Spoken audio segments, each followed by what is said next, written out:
We'll call the town board meeting for August 15th, 2022 to order. Welcome, everyone. We haven't had a full house like this in a while. First item on the agenda is the approval. Patrick, I see we have an addition. Yeah, Mr. Chair, if it pleases the board, please add, under added agenda items, 9A, discussion on the Minnesota Association of Townships request for a representative on their local road improvement program committee. All right, that's the only change? That is the only change. I need a motion to approve the agenda as amended. Mr. Chair, are we going to move the agenda around or put it on that now? You know what, if it pleases the board, I think we will, because we've got a fairly large crowd for item 7A. I think we'll move item 8A up to 6C. Oh, I see. That one should be fairly quick, and then we're not going to hold up a bunch of people for the Polar Industries. Okay.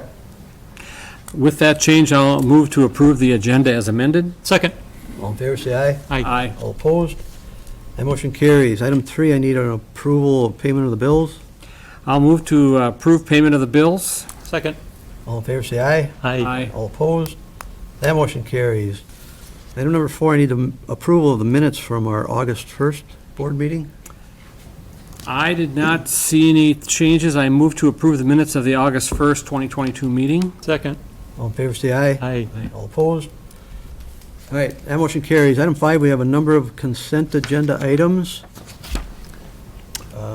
I think the board would like to pull a couple. Scott, you have a recommendation? Yes, I'd like to pull 5C, State Fair Park and Ride, no parking request, and item 5F, Heritage Hall Irrigation Proposal. Mr. Chair, I would also add that there is a change under J3II under consent. The total there was incorrect. It is not $25,400. Larry, correct me if I'm wrong.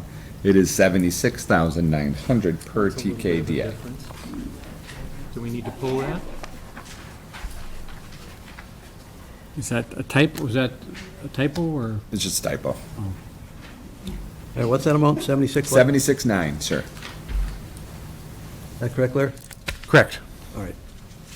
All right, with those changes, do I have a motion to approve the consent agenda? I will move to approve the consent agenda as amended. I'll second that motion. Motion made and second. All in favor, say aye. Aye. All opposed? All right, we'll take the consent agenda item 5C. This is State Fair Park and Ride. So my recollection is during our executive meeting, one of the discussion points was that we wanted to have an official motion made by the homeowners association of formally requesting this no parking based on the feedback we've had in the past. Did we get that? Not a formal resolution from their board, no. Is there a reason why? Did you make it clear that we wanted that That's what we were looking for. and they understood that? That's they what we didn't- were, that's what we were looking for. They were told, in other Yes. words. But they didn't give it. No. We have the input of the homeowners association president as well as one of the board members claiming that this is something that their larger membership is looking for. That's what we have. Any Beyond idea how that. many board members there are? What's that? Do you know how many board members there are on it? I do not. So we don't even know if we have a consensus of board members. And this is the last opportunity before the state fair That is to correct. Yep. Yes. post that. We thought that, talking amongst staff today when we were putting this together, we thought that maybe the appropriate thing would be to have, if there were complaints, that we would give the homeowners association number out to people who were complaining. I think we should Well, because. that was part of our discussion. Right. So they're demanding this, that the township do this. If there's going to be neighbors that did not want it to complain about it, Okay. then they should go back to their own board. We have no problem doing that. I could live with that. Well, another reason to pull it off consent is just so it's on the public record that that was our intent with this whole thing, because we did have issues was it last year? 2 years 2 ago. years ago. Yep. 3. 3 years ago. Yeah. 19. Because of COVID. Because of COVID, correct. So if we do this at their unofficial request, but some of the other residents within the homeowners association don't like it and call, give them the number. We'll direct them to, To their homeowners' Correct. leadership. that's fine. And you also may want to require that any future requests of this nature will not be considered until such time as a formal resolution, a motion of their HOA board is sent to the township. That works for us.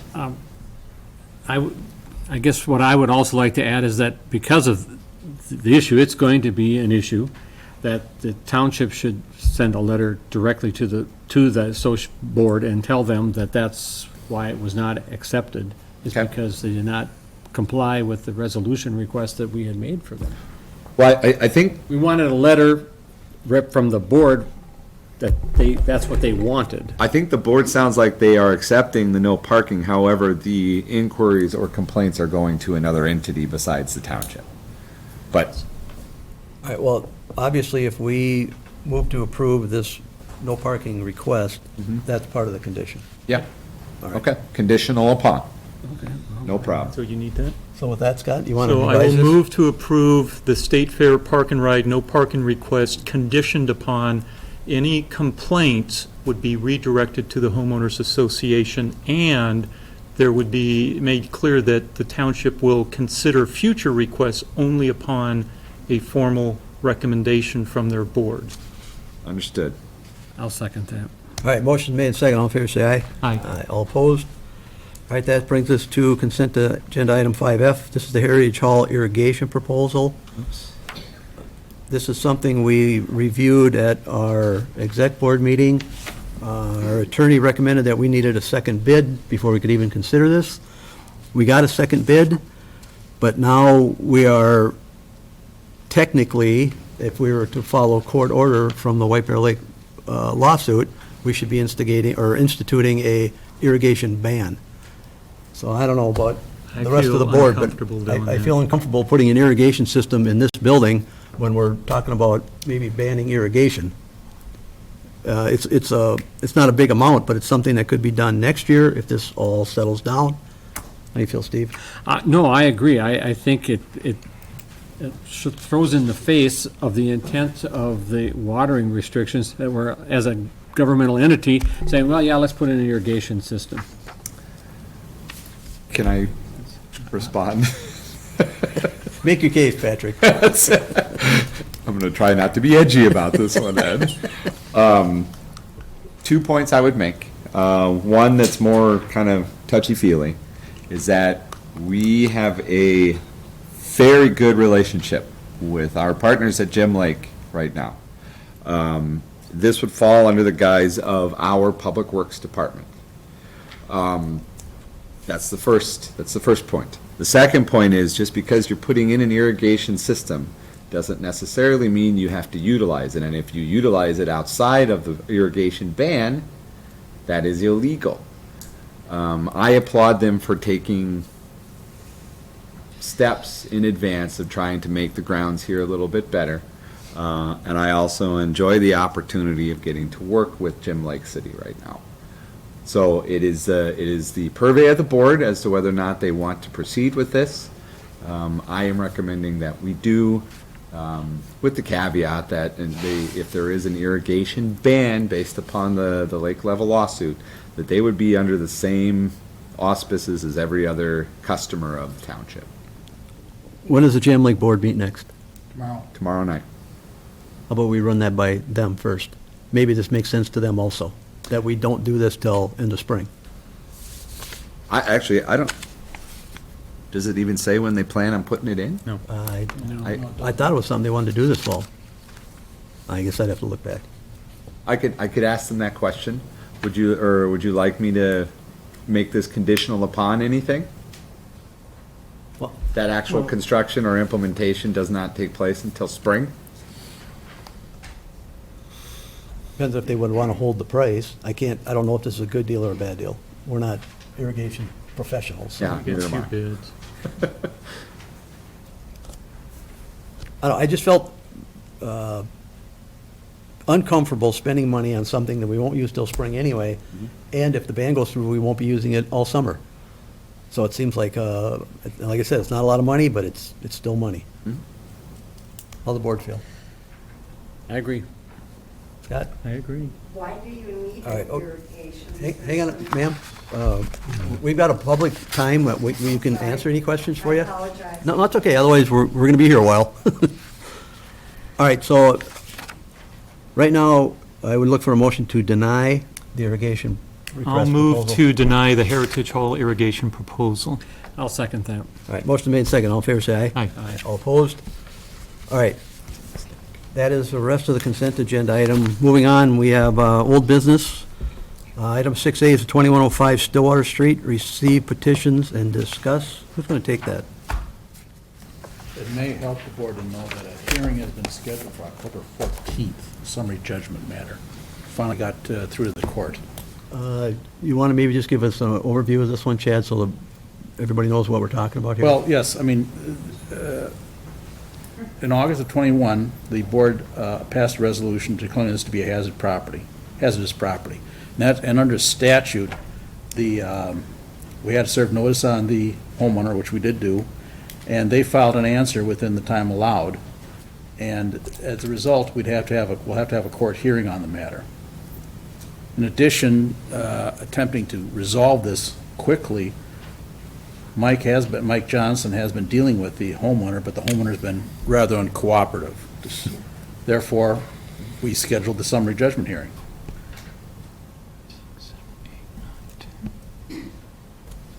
So it's October what? 14th, 2:30 PM. All right, board have any other questions on it? Well, the question I had on it really had to do with the petition that was from the neighbors. There was a neighborhood petition that wants that property raised. Have we addressed that as an entity? We just got it, we got it between meetings. And to be honest with you, you really can't. I mean, you can acknowledge the petition, but that petition can't be a basis for making a decision. Well, I get that, but I think they at least deserve an acknowledgement that we have it.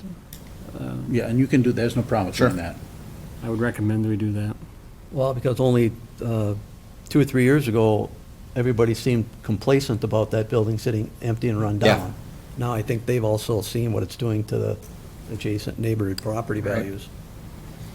But just so the neighbors understand that, that can't be the only basis for Correct. adopting such a motion. Not that it makes any difference, you've already adopted the resolution declaring it to be hazardous structure.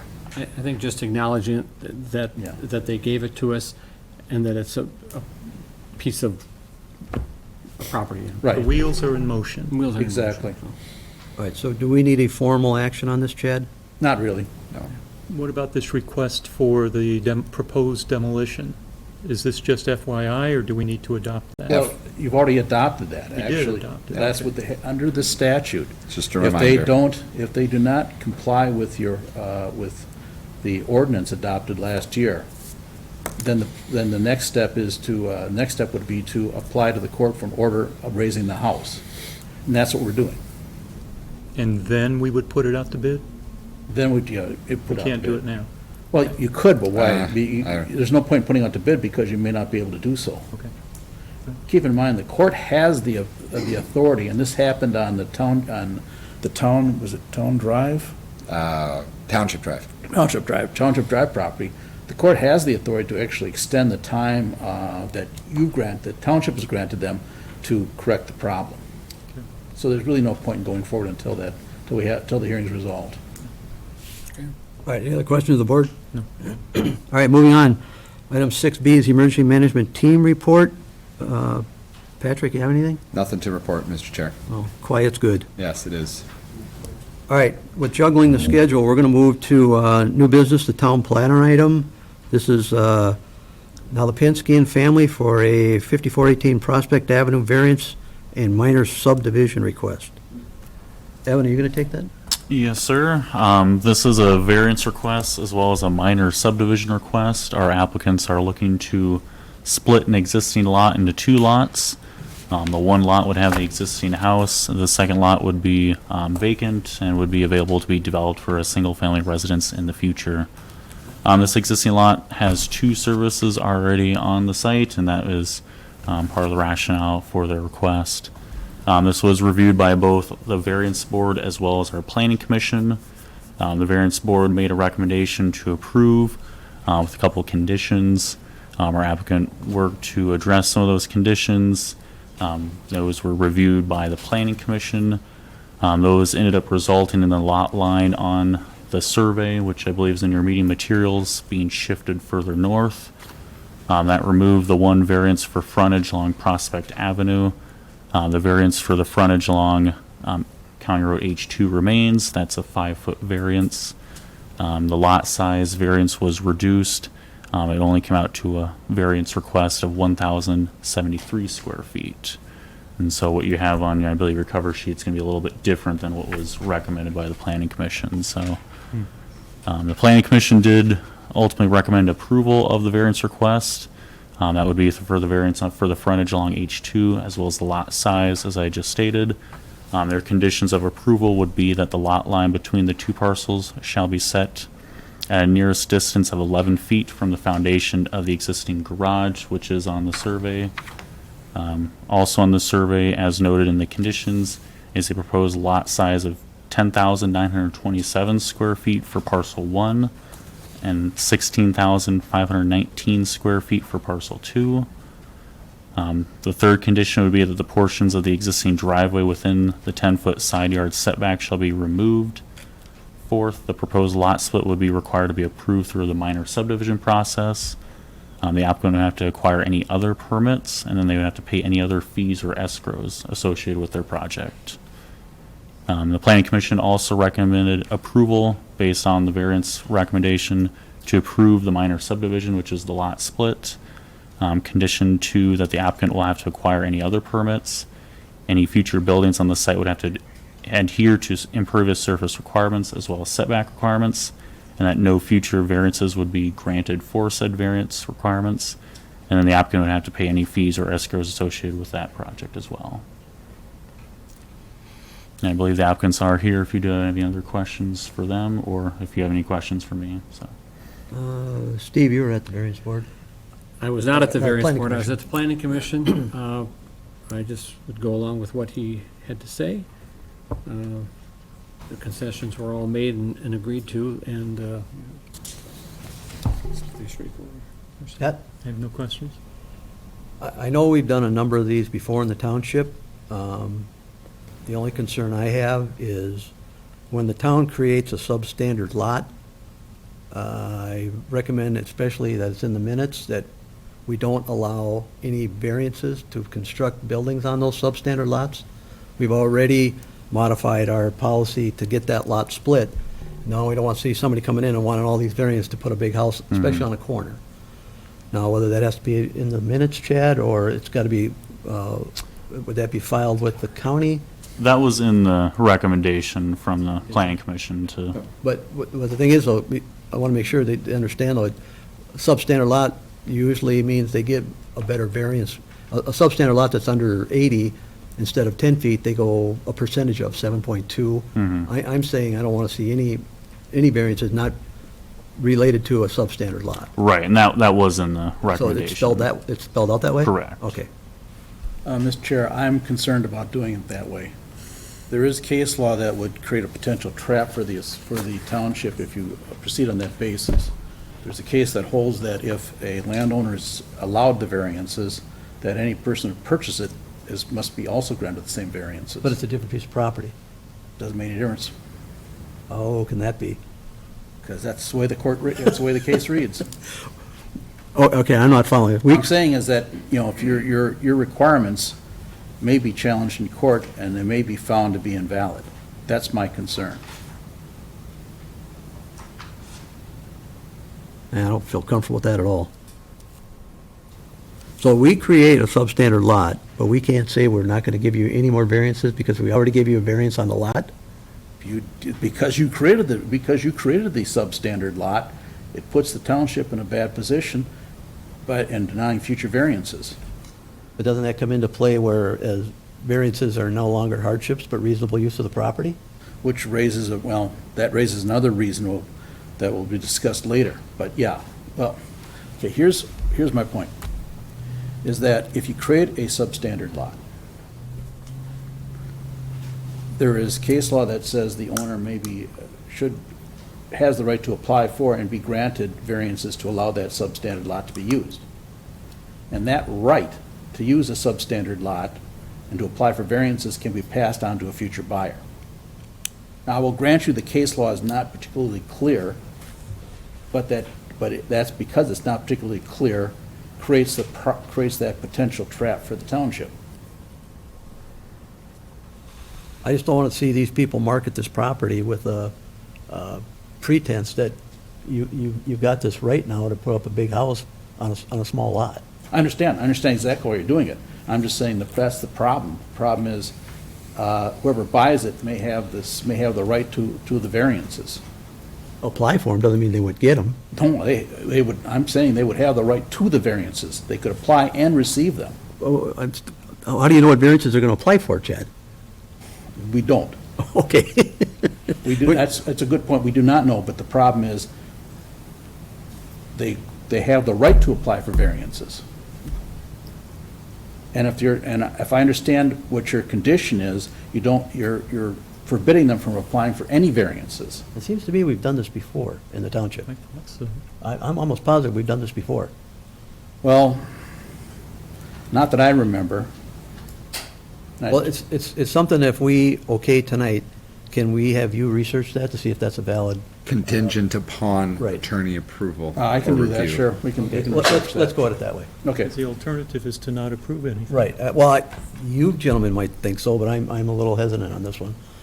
These always come back to bite us when we intentionally make a smaller lot, and now somebody wants to use that against us and saying, well, now I can put up a bigger house. And I seem to remember that last summer, you denied someone a minor subdivision on the basis that it would require variances. That the resulting lot would require variances. Yeah, but I think that was pretty extreme. This one is so close that, I understand your point. Yeah. All right. Any other questions of the board? No. I know the applicant's here, if they want to come up, if they have any input on it. All been spelled out Uh, for you? If you want to speak, you got to come up to the podium. I'll give you name and address. It's just for the record, so. And your chance to get on TV.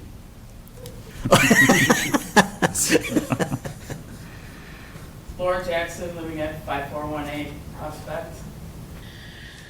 Before you today requesting the subdivision. And as Evan spelled out, we're just trying to split the lot so we can sell the property. As stated also that there are 2 water hookups on that property. That's Mom and Dad paid for years, so that was another reason why we're trying to split it. So we can sell it and move on, so. No, we understand. And like I said, this may be just a small firm technicality. Yep, But it's something that, these unintended consequences sometimes come back to bite us. So we just want to make sure our bases are covered on this. sure, and I understand that, and I get to when they bought the property, lot sizes were different and things changed, and we had nothing to do with that, right? And if that The house, building was put up and we're agreeing to do. if that house would have been shifted a little when they built it, this wouldn't, we wouldn't be You're talking right, about but- it, so. See, nobody has a crystal ball, right? I get We it. have no idea that things All would right. change, so. Thank you. So what's the applicant's recourse here in delaying this? I mean, if we're Well, I gonna- don't think we can delay it. I think we can go ahead and approve it with. subsequent to his review. If we can eventually, via attorney's recommendation, if we can add that contingent. Or you can deny it too, is for that. Could do that I too. don't think the board, I think this is so close that I don't think it's, and not only that, No. we've done, when you start talking about variances, we've done more extreme variances.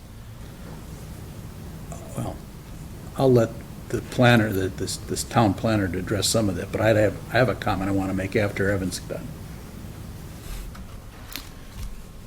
So one thing to keep in mind, and I think this might be what Chad will refer to as part of your variance criteria is, whether there's a hardship or not. And I think one of the issues that was discussed at the variance board meeting, is having a second connection, a valid hardship or not. if this was not something that was present, there wouldn't really be much grounds to approve a lot split, because it would be, obviously, one, not meeting frontage requirements, and then two, not meeting minimum size requirements. So that may be something to keep in mind when you are reviewing this request, is, just because we have two connections, does that mean therefore we need to vary from our standards that everyone else is set to adhere to?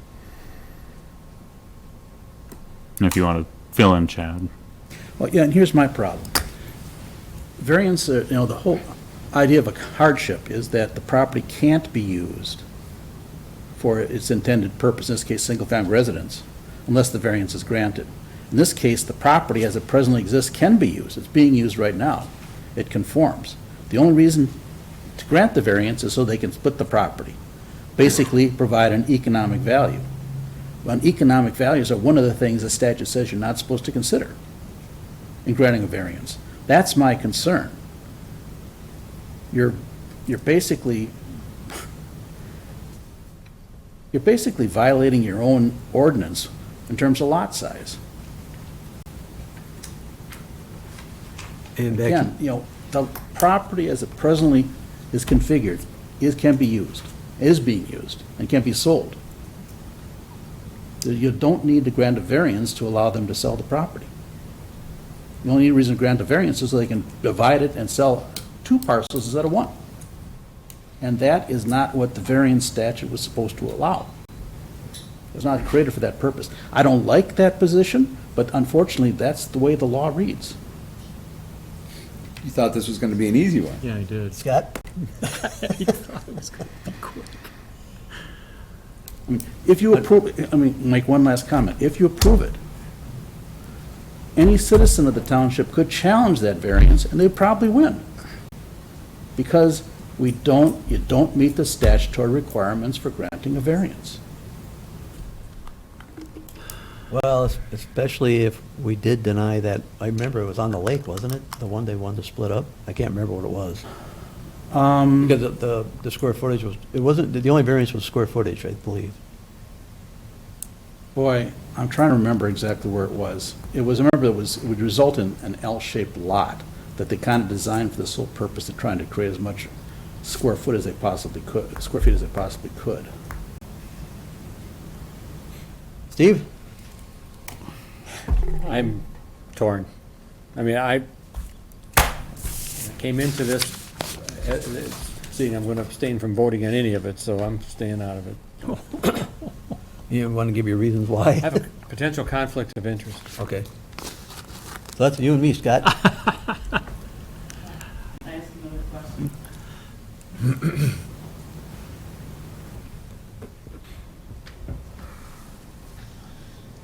Me again. So how long ago did the property lines change for the size of a lot? Oh, I think that gets to the 80s. All lots were required to be 80 by 150. Only because when the garage was rebuilt, there was nothing said for your encroaching on a possible property line. Yeah, but at the time, that was, and I wasn't, by the way, I wasn't the town attorney then, so I'm basically. No, I'm just stating another reason, a position that we are in. Yeah. Is that was approved, and all of a sudden it's a problem with the property line. Well, And then we've already, like I said, we've already paid for 2 hookups, and I understand things change. But these are things out of our control. We didn't approve the variance for the garage, right? We asked for it and it was approved. And the water hookup we were told we had to pay for the 2 water hookups. well, again, that one I can't answer for you. No, and I'm just stating, making comments. You're talking about the garage that was put in on the east side of the property? When the garage was redone, right? But What variance is needed for that? it would have to be a backyard, not a side, because you had no future lines to split the lot up. So there would have been no variance. It just would have been a building Sure. permit. Right, so. Yeah. I mean, a backyard variance in that case would have made a lot of sense because you couldn't, there's no way you could have actually Technically on met the south side statutory. of the. I was talking about the south side, the lines that were drawn, but at any rate, I thought there were approvals back then. Trying. All right, Thing I can well, think of. if following with attorney's advice, I don't want to see the township put in a disadvantage or a legal battle. Scott? I have to agree. All right. But it looked pretty, my understanding of it looked pretty clear, but I didn't consider what you brought up, Chad. And again, the only reason is the simple fact that right now it is a conforming parcel. And if you divide it, you're going to create two non-conforming parcels, So, based solely on area. Well, also The- setback problems, setback issues as well. The north parcel would meet your size requirements and meet your frontage requirements, and then once you remove the driveway, you'd meet all your setbacks from that your new south property line. The new south lot, which is parcel 1, that's the one that's not meeting your size, and then it's not meeting your corner frontage because it's fronting both H2 and Prospect, so that would be your non-conforming lot. theoretically, then, it could never meet the frontage requirements on H2. Correct, because you would have to get land from your neighbor to the east. Unless you amend your ordinances. Or you request an amendment to You have. all amend the ordinances, that would be allowed. Mhm. All right, well, this gets back to 10, 15 years ago when we did a moratorium on variances. The same rationale. Reasonable use of the property has now taken precedence over hardship. They have reasonable use of the property. Exactly. All right, do I need to beat this anymore? You feel comfortable?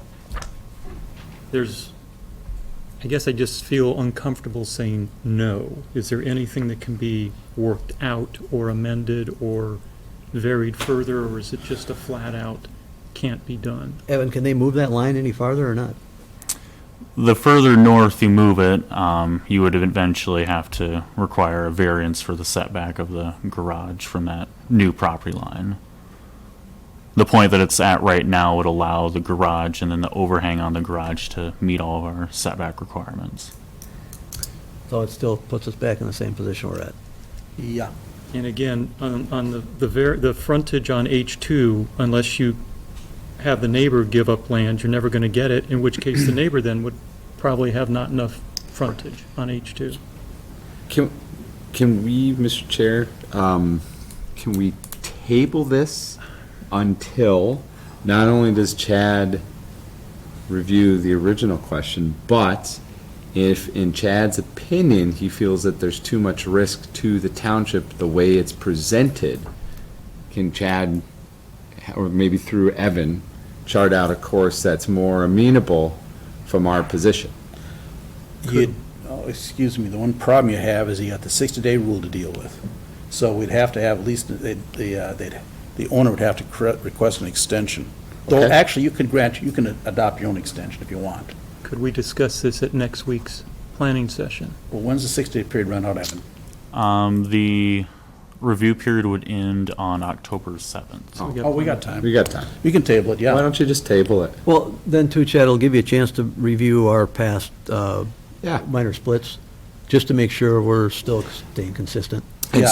so can Chad, as our advocate, give the applicant some direction as to how to proceed with this in a manner that's comfortable with the board? Should they go through Evan, or what's the procedure for them after we get some direction from Chad?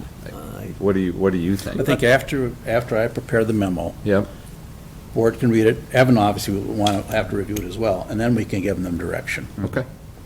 And we can discuss this then at next week's. At the planning executive se- At committee? the executive session. Yeah, sure you can. Okay. Yep. I would feel a lot better about that, to table it till I mean, then. I'm not happy giving you this advice, though, so we're clear. I'm Tori Farmer, and I live at 15647 Empress Avenue, and I'm the daughter of Jerry, who passed away unfortunately. So my question is, we've been dealing with this for months upon months, doing recommendations, doing all of this. If this was a problem at the planning committee or the variance committee, why is it just now bringing up? Well, originally at the variance board, as the staff recommendation, it was to deny because there wasn't a hardship, which is kind of the same argument that Chad's making now, so.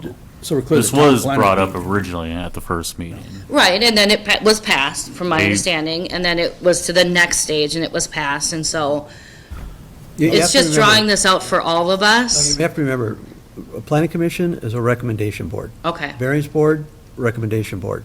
The town board has the final say. We've passed things that they totally deny, we've denied things they've totally passed.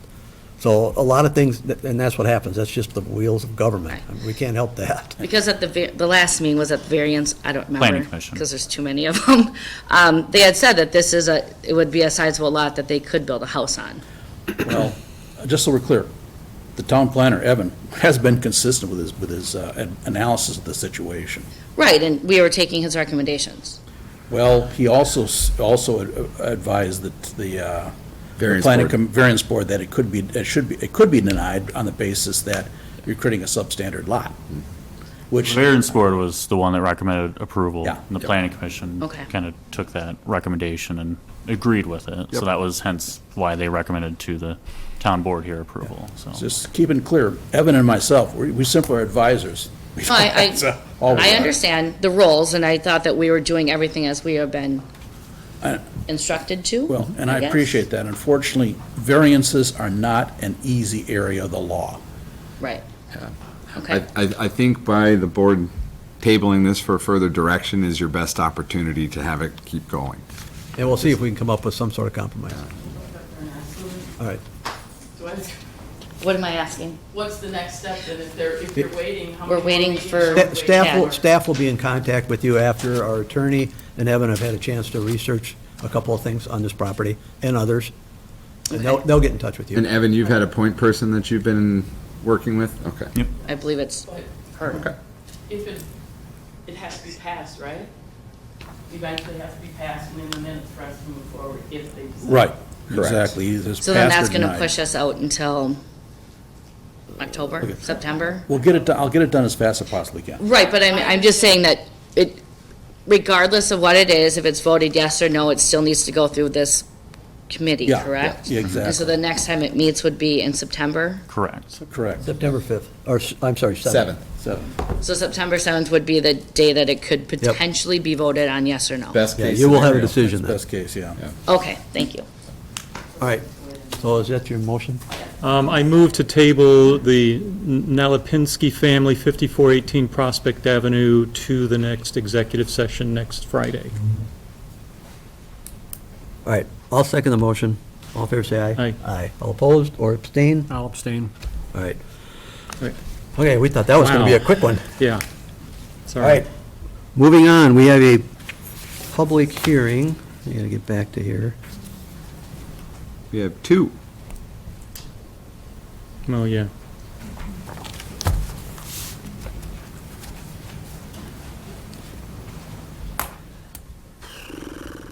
Locked up.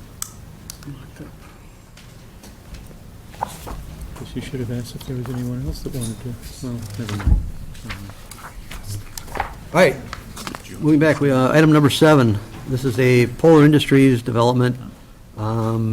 This is a public hearing, so I'm going to need a motion to waive the reading. I'll move to waive the public reading that was properly published. Second. All in favor, say aye. Aye. And I need a motion to open the public meeting. I'll move to open the public meeting. Second. All in favor, say aye. Aye. All opposed? All right, Larry, you going to give us an overview of this, or is Evan? As I'll start, and then Larry will fill in as needed. We have a couple different items that our applicant is applying for. We discussed this at the July meeting. It's a wetland permit, a permitted use standards permit, as well as a preliminary plat for their major subdivision. They're looking to develop the site into a industrial development called Polar Industrial. The site right now is 3 parcels. They're looking to rearrange the lot lines and turn it into 2 parcels. This site is zoned industrial, hence why they're pursuing an industrial use for the site. The comp plan designation of the north parcel is residential PUD. You may recall there was a move to amend that designation. That is going through the Metropolitan Council right now for final approval. Their timeline is to have the subcommittee review it today, which was approved earlier this afternoon. And then their final full council review will be on August 24th. The other items, the wetland permit, they are looking to mitigate some wetlands on the site. Now, if you want to go to slide 4, Larry, I believe it will show.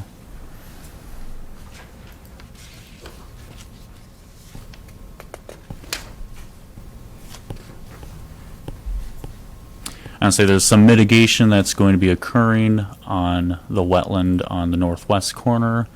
There's also a pond on the west side that'll have some mitigation as a result of the second drive. There's a small wetland on the middle of the site that will be filled, and then there's some mitigation further south on the lot that they're planning on doing. The wetland permit would require approvals through the DNR, the watershed, and then any applicable approvals from the Army Corps of Engineers. If you want to go back to the second slide, Larry. This is the site plan for the site. They would have one parcel with one large building on the east side.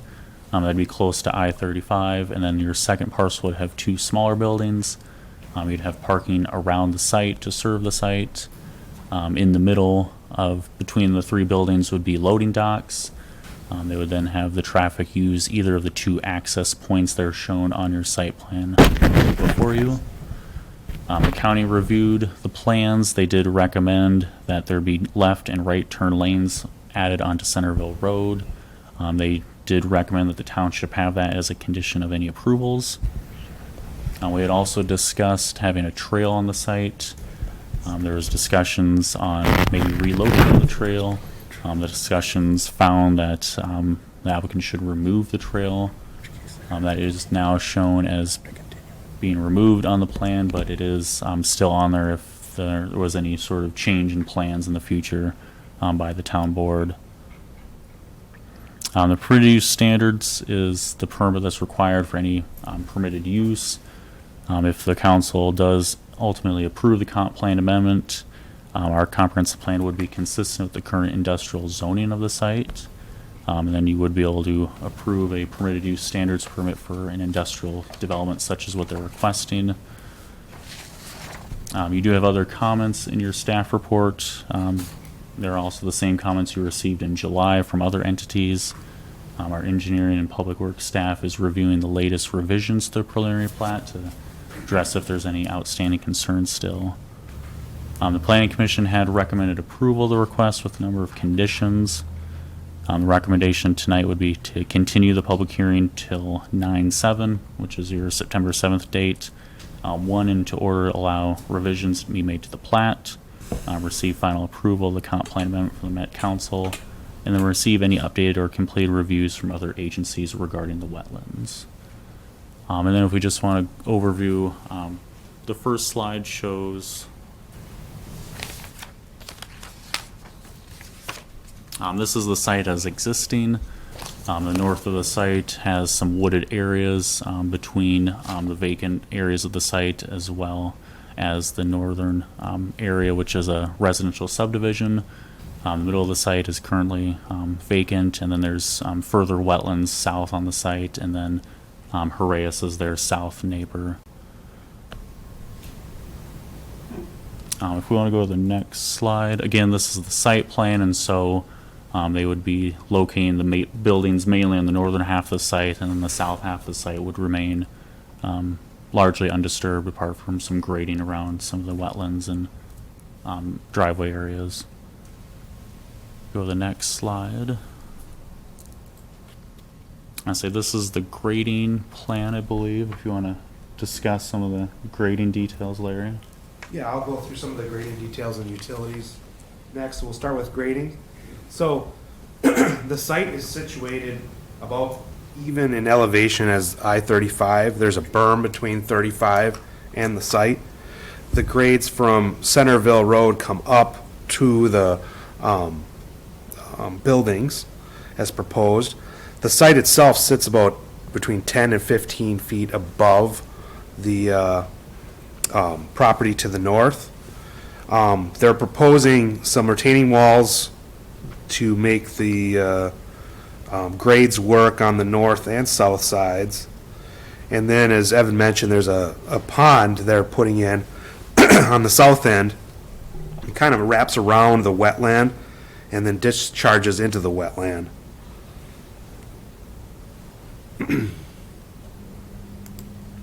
This is their utility plan. And so kind of starting with that stormwater, the site will drain to a stormwater collection system that will drain into the ponds. And then the water will be filtered, cleaned, and then discharged into the wetlands to the east and to the west of the pond itself down here. The sanitary sewer that serves the buildings kind of goes through this middle area, comes to the middle area and comes out and ties into a manhole located roughly at this spot of the site to the west of the buildings. The water main, there's a 16-inch water main that is under construction for the property to the west, the apartment building in North Oaks. That 16-inch water main will come through these buildings as well and then tie into Pine Hill to the north. And that system will then loop our water main system in this area, providing for better water quality and better fire flows in the area. And then there's a separate or somewhat separate system for the fire hydrants that serve this property. And so they're kind of located around the buildings to meet the hydrant spacing for the building itself. I think that's all I was going to cover here. This last slide in front of you tonight is the landscaping plan for the project. As you can tell, if you zoom in a little bit here, Larry, if you mind, the applicant is proposing to install some new trees in between the proposed drive and parking, as well as the north property line. They're looking to create a buffer between them and their neighbors to the north. These trees total 66 in total. They would be located between that north property line as well as the drive to create a little bit of a buffer, both visually and for noise and aesthetic purposes between them and their neighbors to the north. You can tell there was the future trail, that's that dotted line that has now been taken out. That was on the site plan originally from when you first reviewed this request. Again, the recommendation was to continue the hearing till September 7th, just to allow revisions to be made to the plat, receive final approval from the Met Council, and then to receive any updated reviews or comments from other agencies regarding the wetlands. And we did, just for the record, Mr. Chair, receive executed our notices of extension from both parties involved today. That 60-day start today? All right, is that your presentation there, Evan? That concludes it. Actually, I All think right, it runs from Steve, the end questions, to- comments? Question on what you said about the trees. Is that 66 additional young trees or 66 trees counting what's already there? Those are new trees, New and trees. so they would How be, much of the existing foliage is on that north lot line that's getting saved? so right now they're proposing to remove what's existing on the site and install new. So all of it goes? Correct. Their grading goes close to the north lot line. And so what you have right now on the screen is your existing wooded areas. Those would all come out. And then in lieu of leaving it open, they would be installing new vegetation in place of what was there existing, so. Do they spec what kind of trees and how tall? I believe they're white spruce, White pines. white pines. And are they just 2-year-old trees, 10, 12 feet? I believe they're 6 feet is what they're going to be installed at, right at the current height. I'm not sure the max height of what they would be growing to, but So that's a tragic loss for the existing. The mature Oh, tree. Steve, got any other questions? No, I'm gonna wait. Not that I understand the grading, but why take out trees to put in new trees? Yeah, so that's a good question. I was pondering that a little bit today myself, because the grading tie-in points on this north side are located kind of right in through here. So you have the potential, we do have some water main that has to tie in up in this location, but you have the potential to save some of the trees through here and then plant the new ones in the grading areas. This, I was gonna mention, the distance from this lot line to the curb line, the new curb line for the road is about 60 feet. So there's some space there, but there's also, you can see the grading limits are kind of tie-in points here, and the applicant might have a better feedback for you on what their thought process was on the tree replacement here. But Larry, right now, they're proposing 60 feet. They've got the right to go 20 feet, don't they? 15. 15. So they could make it a whole lot worse by Correct. taking that space up. Anything else, Scott? And we are, Evan had shared that we got the unofficial approval today, unofficial notice that our request for the changes, comp plan changes were made. We're still waiting for some additional feedback from other entities? Correct. So the Met Council, they start with their subcommittee and then they have their full committee. Their full committee is on the 24th, and so today was their community development subcommittee, and that was where they recommended approval tonight or this afternoon. So that first step has been completed in the Of course, Met I guess Council it could wind process. up like what we just went through. Yeah.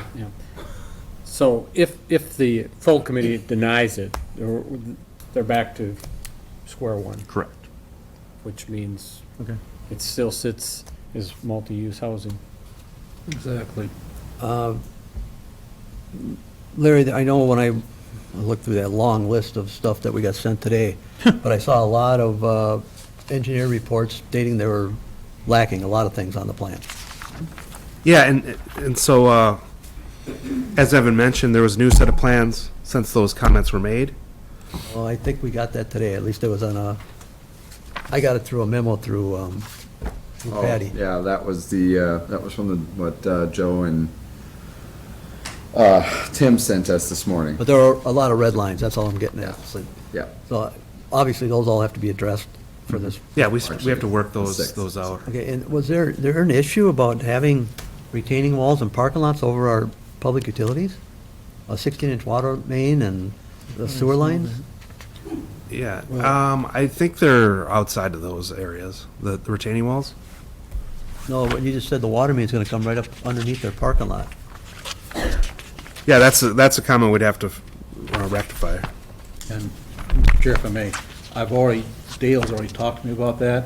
My advice was, if that's what they want to do, then it has to be made clear, a special agreement has to be developed saying that their response for all additional costs that the town would incur in having to remove the wall to access the utilities, and in addition, they'd be responsible for replacing the wall after it's removed. The town would not be responsible to replace the wall.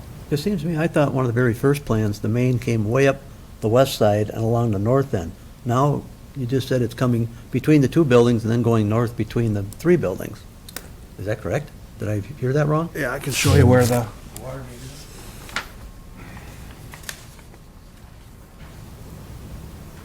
Yeah, it's coming here and then going up, right? So literally, there's hundreds of feet of our water main under their parking lots. This is the retaining wall area here. That's being constructed separately by another contractor. But then the other main line kind of comes between the buildings and then makes its tie-in up in here. So there's no retaining walls through that area. But it is located on, central to their property. So that's not really a parking lot area. Is that parking stalls on either side, or is that loading This docks? is their loading area for Loading the docks. trucks. So that would be like a drive, like a roadway. Yeah.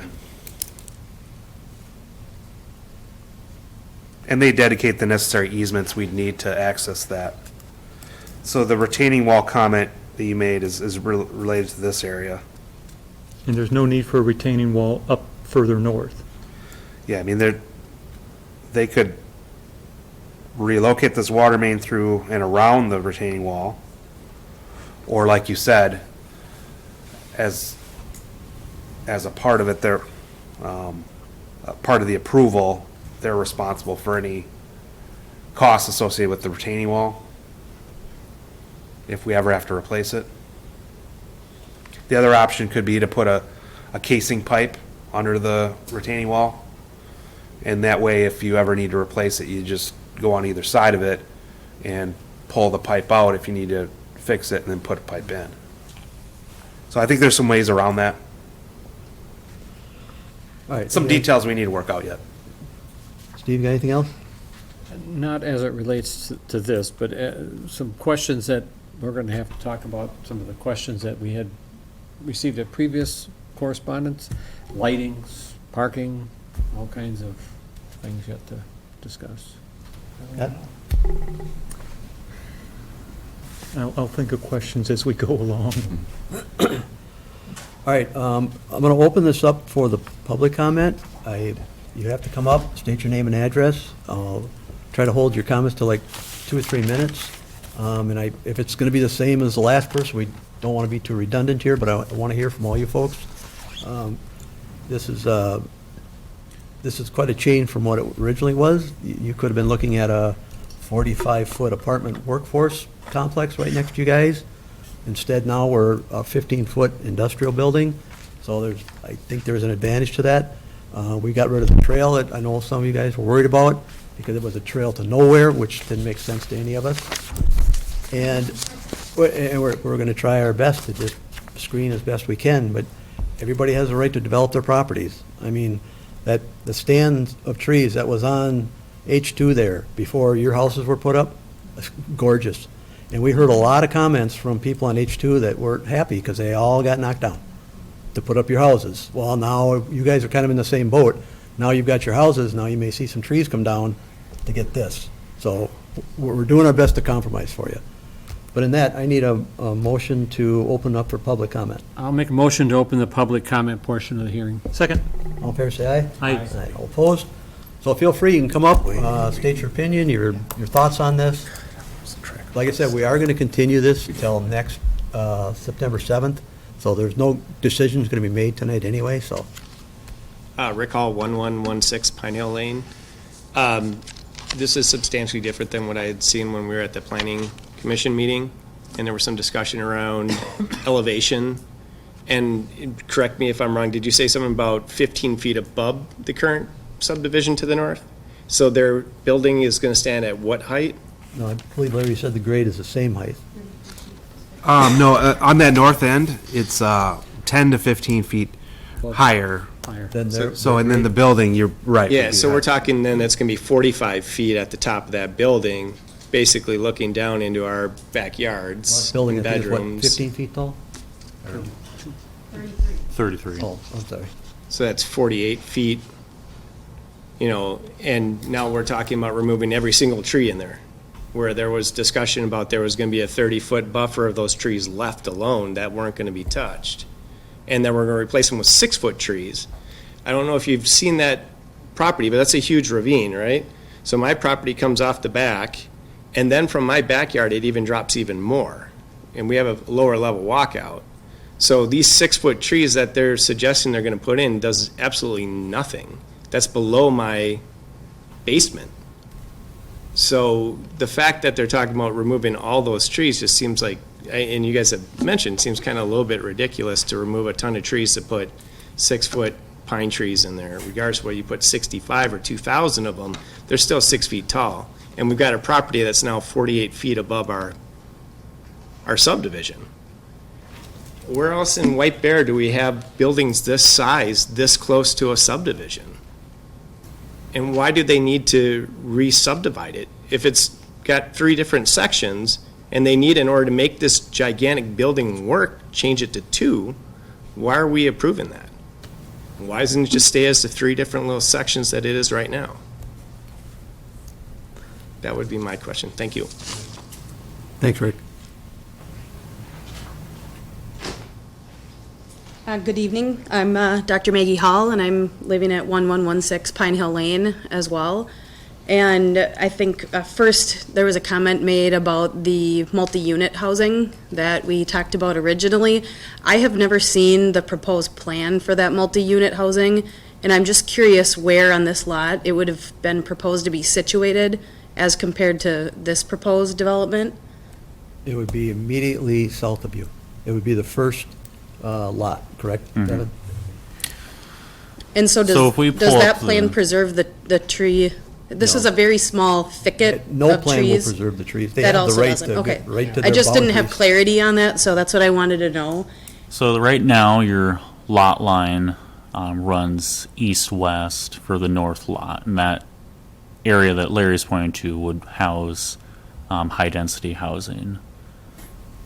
The reason they're subdividing this lot is because if they weren't to subdivide it, you'd have a lot line running through multiple buildings, which would obviously get us back to the need for variance, which, as we listened to earlier, would be hard to approve. So that's kind of why they're changing the lot lines. And in I'm this not case. suggesting that the multi-unit housing is preferable. I just wanted to Right. understand if I think to your point earlier, if there's a way that we can compromise. You know, the land clearly needs to be developed. We knew it would be developed at some point, but if there's any way to preserve a portion of that tree break, I think, and I don't want to speak for all of our neighbors, but I certainly haven't heard of anybody that supports the plan to take the trees down. We've had bears, we have trumpeter swans on the proposed, we're right now in 2 babies that are going to be filled in. We have coyotes back there, we have tons and tons of wildlife.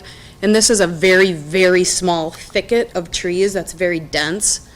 It's actually easily missed if you don't know that area well. I've had people drive by and say, I don't know what you're talking about. How do you have pictures of your back area that look like this? Because it's so dense in there. And so to the point of needing to develop, understood, and I'm sure that you made the best decision that you could. Traffic is a problem, so I think that other plan would have made it a lot worse. I'm leaving at all hours of the morning, and it's already really busy on Centerville Road. Having said that, the bedroom windows, the children that are sleeping back there, having semis driving around, having noise, having lights, I'm highly concerned about that affecting our quality of life, when I think a simpler solution would just be to just scooch things slightly to the south. And perhaps that's an oversimplification, and I'm not an engineer by background, but it's a really small area, and I think our neighbors would be pleased to see some sort of a amenable solution to move it slightly south. Any questions with that? No, thanks, Meg. I just make one comment. I'm familiar with the nursery that sits up on that hill. I deal with a tree service that pulls trees out of there and plants them for some of the North Oaks Company's projects. So I've been up and down that quite a bit. So I understand, but part of the problem too is there's still a lot of traffic noise from the freeway. I live just the other side of you guys, so I know it's loud. There is some traffic noise from the freeway. That's a sort of a constant hum, but the large noises that come from a semi right in your backyard that could be 15 feet off of where my kids are sleeping is a problem for our family. It's a problem for me, and hopefully I'm not taking care of anybody because we're sleep deprived.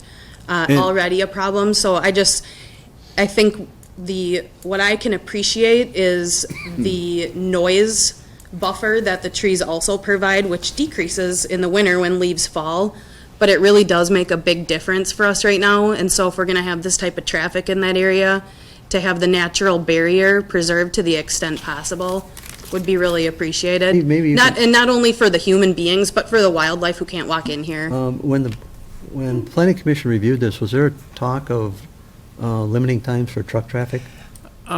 They did not, but I was going to talk about that. That, to Okay, me, so that's still up under And discussion that's great also. for people who carry traditional hours of, and I understand we need to, but that's not the case for all of our neighbors. Some people are working in the middle of the night, some people are working in the day, and to the extent possible that we can maintain the buffer, that's what I'm personally asking for your consideration of that piece of it. 'Cause I think Trust me, we all live in the township, and we all Yeah. we're all exposed to a lot of this. I've had it, especially where I live, because I've had 28 homes go to the north of me when I had nothing but field and trees. So I see this as it goes, and trust me, we will Yep. do our best to ease the pain. Well, that plan as proposed it does nothing. It provides no visual help because of the elevation change. It's like brush. Yeah, I'll agree with you on that piece, but I thought you were alluding to the fact that there have been no changes since the first time you saw it, and as the chair said, the trail that I know you Yep. expressed deep concerns with it because it came connected up to the trail in your property around the backside, I believe. Right, and these And are, so we we're got not rid of that, talking but about, yeah, I we're not got you. talking about little houses. We're talking, this is a nice neighborhood. We want to maintain that. We don't want to have our property values affected either. And Steve, there's been nothing but changes. In fact, it's difficult to keep up with the changes, but I think we're doing our best, and we want to try to have a favorable outcome for everybody. Thank you. Thanks, Maggie. Anyone else? Hi. My name's Diane Pengel. I live at 1120 Pine Hill Lane. Thank you for listening to us today. I do appreciate that. One thing I wanted to ask about before I jump into any of the other subjects, at the March 7th Planning Commission meeting, you guys talked quite a bit about the water shortage that White Bear Township is experiencing, and we're looking at putting a moratorium on holding any new projects due to a water shortage. And that was a big discussion during that meeting. And then at the next April meeting, you talked about that if anybody would be building on this property, they would be responsible for bringing their own water in. And you thought that would be a solution to the water shortage that you talked about at the March 7th meeting. Can you talk a little bit about I that? think you may have confused some of these issues. Part of the deal with us amending our Met Council's plan Right. was because multiple housing took a lot more water than the industrial. We had talked with our attorney about setting a moratorium on any development in the township, but we ran into some legal conflicts because it was, maybe Chad, you could explain this a little better, but it got stopped at the. Yeah. We're under no moratorium. Yeah, there's no moratorium, and one of the reasons is the fact that you cannot create a moratorium after someone's proposed a use for a proposed project. Correct. But at the time, at the April Planning City Commission meeting, you talked to the builders at that time about having to bring in their own water. Well, no, they're not bringing their own water. We Okay. supply the water. You supply the water, so then what does that do? I know that, yes, there's a big difference between a warehouse and a big housing thing, but just knowing what the water shortage is in White Bear Township. Well, okay, I'll tell you what, we're getting involved in something that I am not going to talk about, and I'm going to recommend the board not talk about, because there's ongoing litigation regarding how much water we're allowed to actually pump from existing wells. I'm not trying to be, to stonewall you, but it is a rather complicated area, and it's a rather contentious area right now at the moment, given the plaintiffs we're dealing with. So, I know what you're saying, and I really would, discretion is we're not going to comment on water, other than the fact that the whole reason for even considering the amending the comp plan was to take away a use that would have had a substantial demand of water to another use that would have a lot less water demand. Right, yeah, but I was just curious on where you were on that discussion that you had at the March and April Planning Commission meetings. Now, again, planning commission meetings are Right. residents, so. Right. And then as far as the woodlands in the back, we've talked about that quite a bit. But in your comprehensive plan, and when you're talking about woodlands and natural and special resources, you talk really about the fact that there's several smaller areas scattered throughout the community, and typically these stands were left undisturbed because of a high water table or other development limitations. The majority of the small areas remaining are privately owned and provide aesthetic relief and a haven for birds and small animals. A few wooded areas are owned by the township and developed as park and recreation areas. Woodland areas vary from upland, deciduous, oak, maple, ironwood, to lowland, I don't know how to say that word, birch, aspen, willow, ash, and elm. The loss of tree canopy due to threats such as emerald ash borer, oak wilt has negative impacts on the health and environment of the community. The township will explore further steps to prevent further loss of existing tree canopies to such threat. So in this, you're talking about, things like emerald ash borer, taking down these beautiful tree canopies. Has the DNR, as in anybody else in the township community, looked at what trees we have behind us? And if there are trees that you're listing here as trees that we are supposed to be considering and protecting, what are the trees behind us? And are you doing something that the emerald ash borer does as well by just taking these down? Because in your comprehensive plan, you talk about protecting these trees in these small canopy areas. Patrick, how many trees have we just lost to emerald ash borer? Let's say more than a handful. Yeah. Okay. We're dealing with that all over the township. Right, but I'm saying that you're doing what the emerald ash borer is doing. So you're removing, you yourself are removing trees versus protecting them from a disease. Part of the, I'll just make a comment, is part of what you're reading from is the public use of property, but Right. this is private property. Right. It'd be like coming on your house and telling you to cut down all your trees. We don't control private property. Right. But again, you're within talking it, about but- protecting, the trees, and as a township, when we're looking at, we all bought our house knowing that there's going to be light industrial in our backyard, and that was going to happen. We know it. This is not about NIMBY. This is not about not in my backyard. This is about going through, when I'm moving to White Bear Township, and reading through your comprehensive plan and feeling assured that you're doing things to protect the trees and environment and to make it look cohesive between residential and light industrial. And like Maggie's husband, or like Rick said earlier, where in White Bear Township is there something this large against residential? Well, but that's part of the problem. We normally do try to blend multiple housing between single and industrial. Right. Now, we did eliminate it, thinking this was a better use, so we took a little bit of a step out of that, which we battled to get this done through the Met Council, and it's still not done. Right. But I think the developer moving his parking lot 60 feet from the line when he could be 15 shows a great respect for you guys and your properties. And I think working out in the field, or when it's staked out, they may realize they may be able to save some. If you go into a drip line of a tree, you're going to kill it. If they do any construction under the drip line, it's going to die. So if they can get close to the tree and think they can save it, they're not going to try to save it and then have to come back because it died in 2 years. They're going to make that judgment call then. But 60 feet's a lot. They could save a number of those trees if, once it's platted out, and walk it, which I think even Mike goes out there and walks it too, with our building inspector. So to say these trees are all going to be gone, we don't know. But until they actually get out there and survey it, you might be surprised. Maybe some of those trees will stay too. But again, this is a private landowner. They have the right to develop the property. As long as it's within the guidelines of the township, all we can do is guide them to try to help you guys and us, so. Yeah, but we're trusting you to guide us and protect us as well. Well, and I get it, but like I said, that was a gorgeous piece of property before you guys moved there too. I live right across from there, and I would love to own that property. It was just full of beautiful trees. They're all gone. Yes, I can attest, I was the sixth house built on the other side of the freeway, and I could see Otter Lake to the north of me.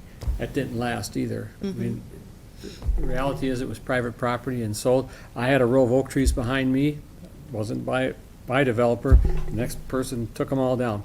It's just, unfortunately, some of what we have to deal with. Right. And sometimes you have to say no, and where does it end? Well, And then you go to court. Thank you for your time. yeah. Thank you.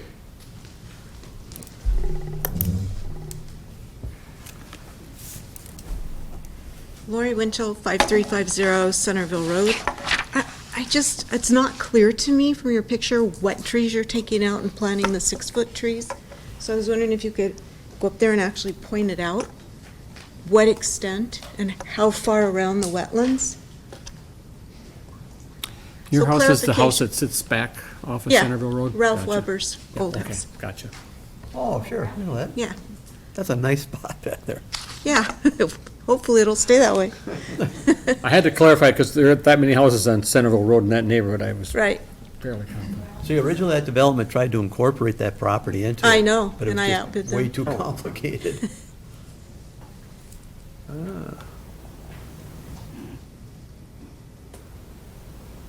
This is odd, but that's not on. Uh-oh, do we need, You know, Lisa?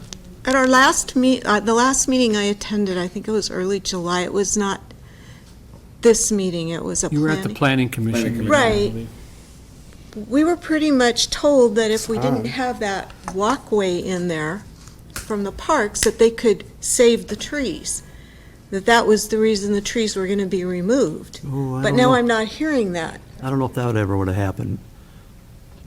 Because that walkway was only considered 8 or 10 feet. 10 feet.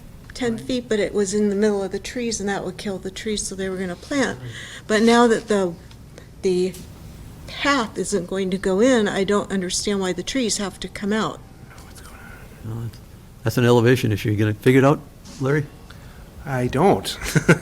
Can you show it to her on just a hard copy? I could. Or I could show it on my computer here, but I think you want it for the benefit of the group. Yeah. And is it going to go down the hill?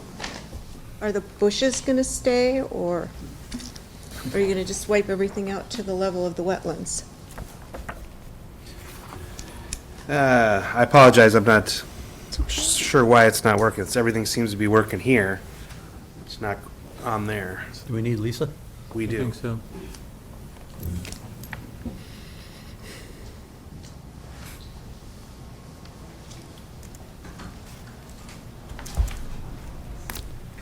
Whatever happened, my computer just went down. I mean, if they're going to take the trees out, I'd like to have the walkway. Give me the path.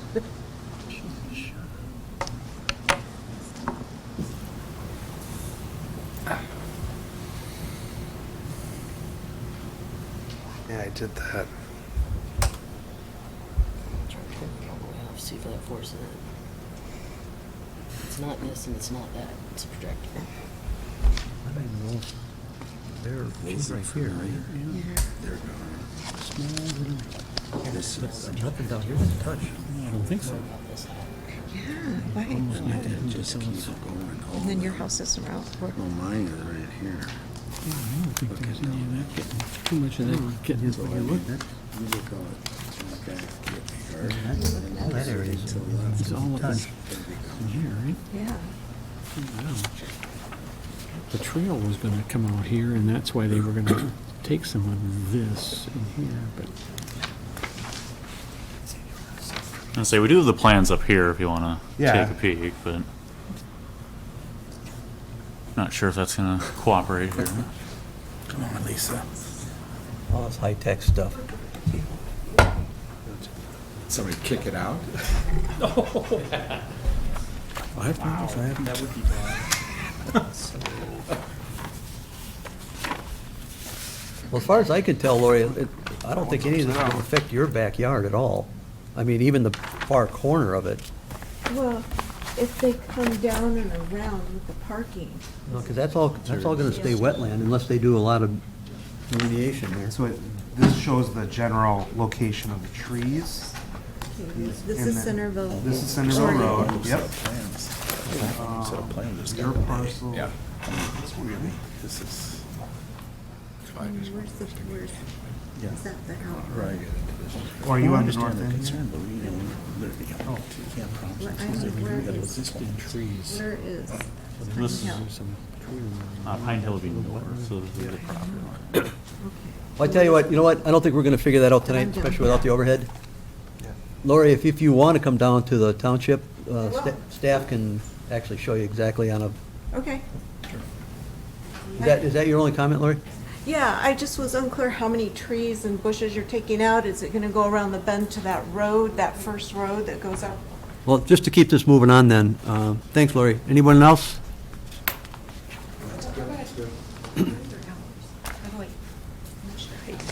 I won't reiterate what was already said. I'm Krista Schultz. I live at 1108 Pine Hill Lane. My husband has emailed all of you. Unfortunately, he can't be here tonight, but he's BJ Schultz. I'm sure you saw his emails. Just my two wonderments, if you will, about this is, one, I know that mentioned at a previous site was the water gremlin and how that would be an industrial site with residential around it.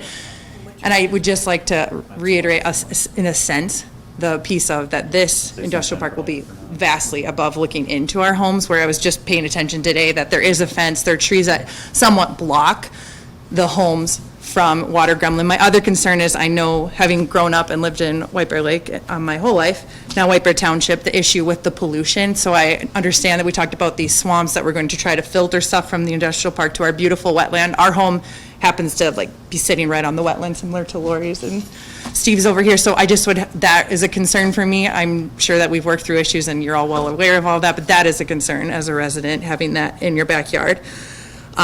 And then the other thing is, just to your point, Ed, I understand that they ripped down those pine trees. My husband had mentioned that in the email. And we knew that this industrial plant was going to be put in, and to speak to your neighborhood across the street and the neighborhood north of us that was put in, I just would like to raise the point that those are $600,000 to $700,000 homes that were put in that neighborhood, which wouldn't decrease the value necessarily of yours, whereas an industrial plant that looks down onto our neighborhood, I think, would vastly decrease our property value. So that's a concern, and we are a nice neighborhood in White Bear Township. We try to really take care of and honor the township, so just wanted to raise that point. That's a valid point. Thank you. Just a little note, too.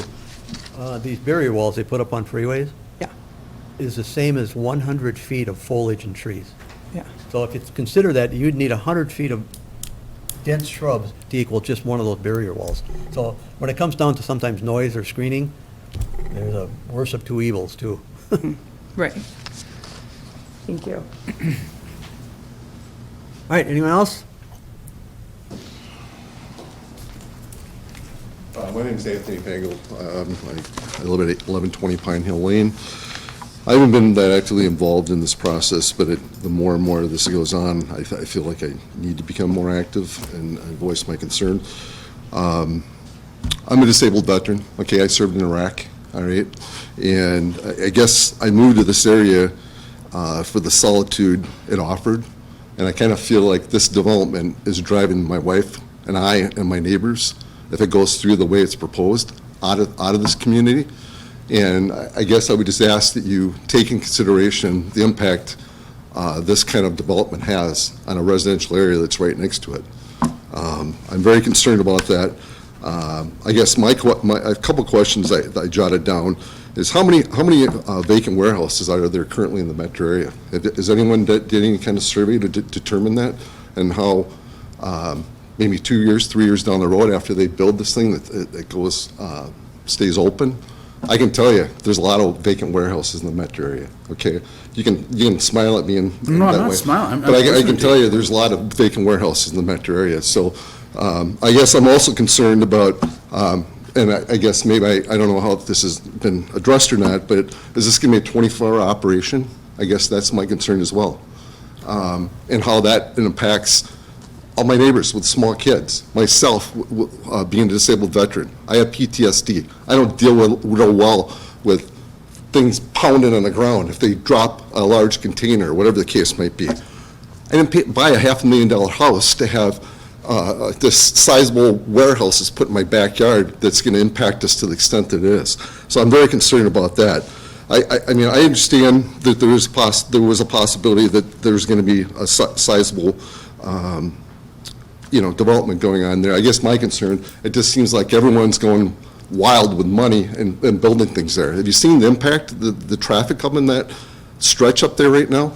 You're going to have nothing but problems. It's already a problem. And when you put in that new development with Arden Hills there, and the one that's on the corner with all the new houses going in North Oaks, and there's another one going in down the road across the street with a new condominiums.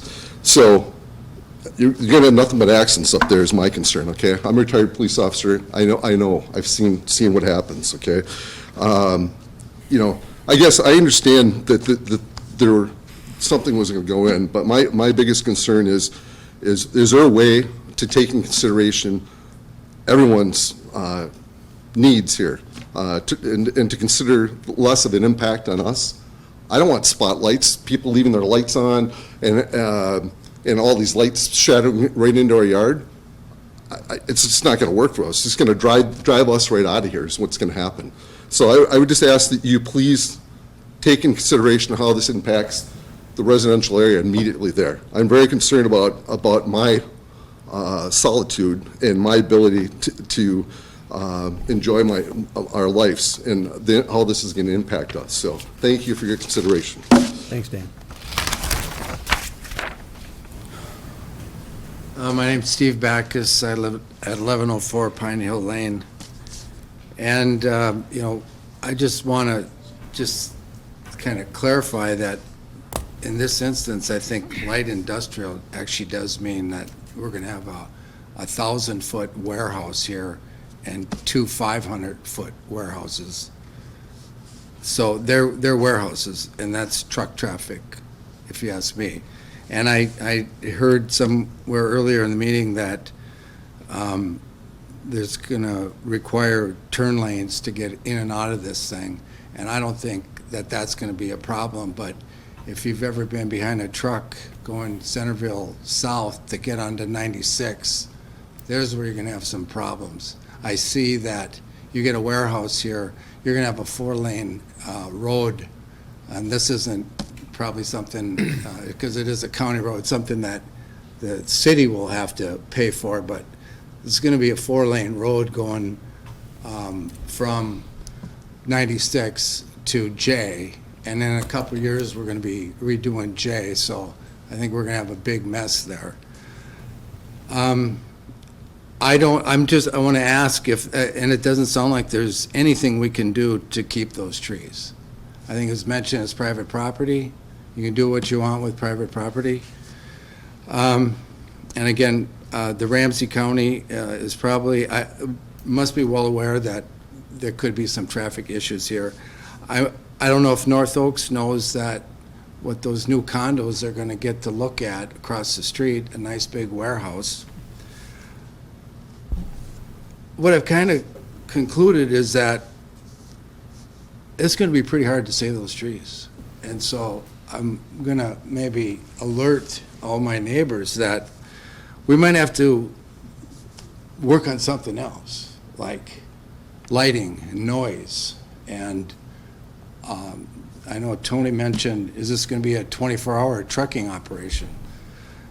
I don't know if there's anything we can do about that. I'd maybe like the board's comment on helping us to make this project less impactful on our property and our lives. So. Thank you, sir. All right, anyone else? One last question. Kurt Hall, 1116 Pine Hill Lane. Just so I can sleep better at night, is there anything in any of the ordinance in regards to, obviously we have houses in shambles, that becomes a problem where we're like, hey, you can't have this house in shambles. That's obviously nobody wants to look at that. Is there something in regards to residential and industrial that says, like, hey, you're imposing on this subdivision? Do we have anything in the ordinance? I mean, to me, it just seems crazy that they're basically going to wipe out all these trees, elevation up here. It's basically going to be just cleared out ground, and then you've got nothing but a subdivision around it. And we don't have trees in the back there on our own property. It's basically the way that subdivision was designed was that these hills went down and all the trees are on the back side of our property line that we have no control over. And so is there anything in the ordinances that says, hey, well, you imposing on their subdivision by having this massive, gigantic building hanging over it somehow is not fair to us to have to look at that?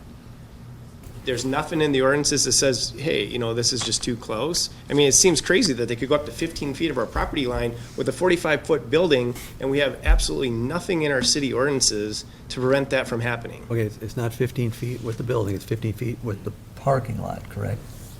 So, I don't want to. 30 feet? I don't want to, downsize this. Look, the township will do everything we can, but property owners have rights, and if they meet the ordinances of the township, we can't just say no. No, I agree. So- I 100% understand that. What I'm asking you, though, are there things that we're missing as residents, as taxpayers for this city, that give us a little bit of an edge in saying, hey, listen, leave some trees?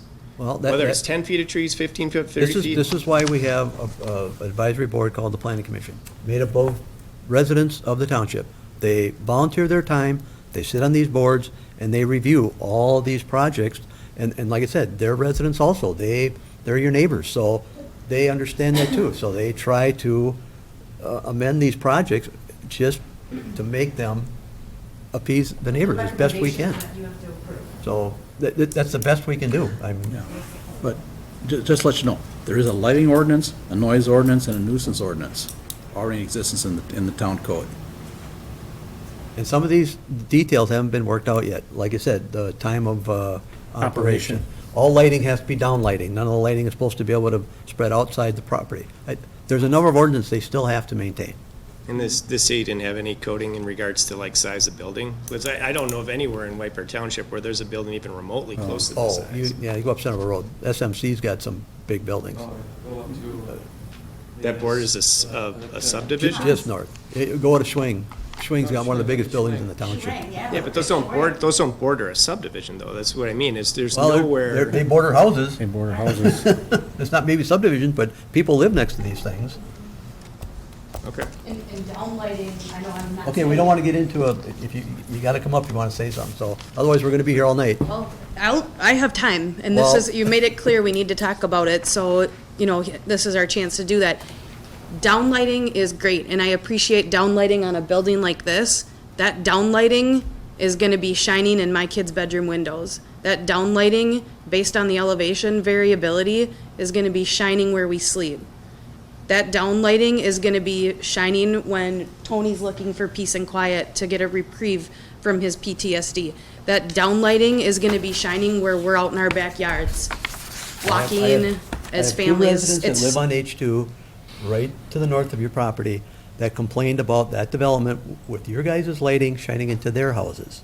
So it works both ways. Everybody's got that issue. They're Well, lower than you I'm not aware of guys. elevation where it would be shining down into somebody's Well, home, but I do, I'm just I saying. appreciate your point, but I think we could go tit for tat on this, and we could kind of go back and forth and say, well, you've been impactful to people too, and what we're looking for as the board is support to kind of come to a compromise, if at all possible. That's where we're at right now. And we that's kind of what, I've attended many meetings in the park board and the planning commission meetings, and compromise is something that we're looking for.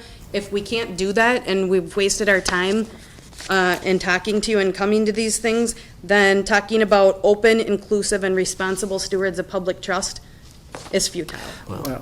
So, not that I've been in a whole lot of these, as you guys have, but the idea behind a public hearing is for the public to voice their opinion, and I guarantee you, the developer is going to hear everything that you guys have said. And so, making comments when the developer has not yet fully integrated those comments into the final plan may be just a little premature. I suspect, especially since there was a request for an extension, that this commentary is going to be looked at and reviewed pretty closely, because I'm not the developer, I don't have any interest with the developer, but I can't believe that they're going to just ignore everything that's been said.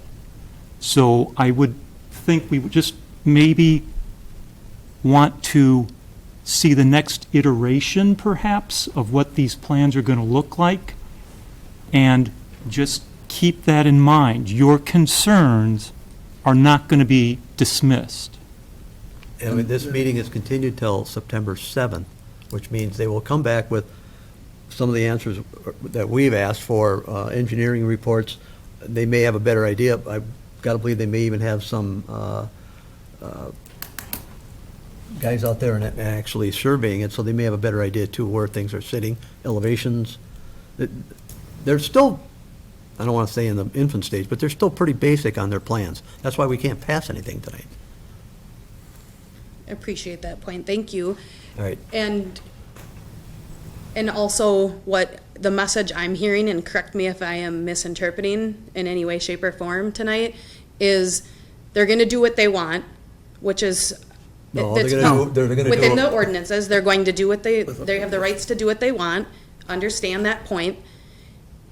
This is the time for us to give feedback to that plan, but don't get too worked up about it, don't give too much kind of the feedback, because they're gonna listen to you and do that. So that's a bit wishy-washy for me, and I'm a little bit unclear, and I wanna be really clear We want to compromise if we're able to. If they're interested in doing that, I certainly believe that the whole neighborhood is more than willing to talk about that. The trees aren't entirely on that lot. We have a fence in our backyard, and we purposely fenced a bit in our property line, and there are some trees both on our property that's still right there, as well as on Tony and Diane's property.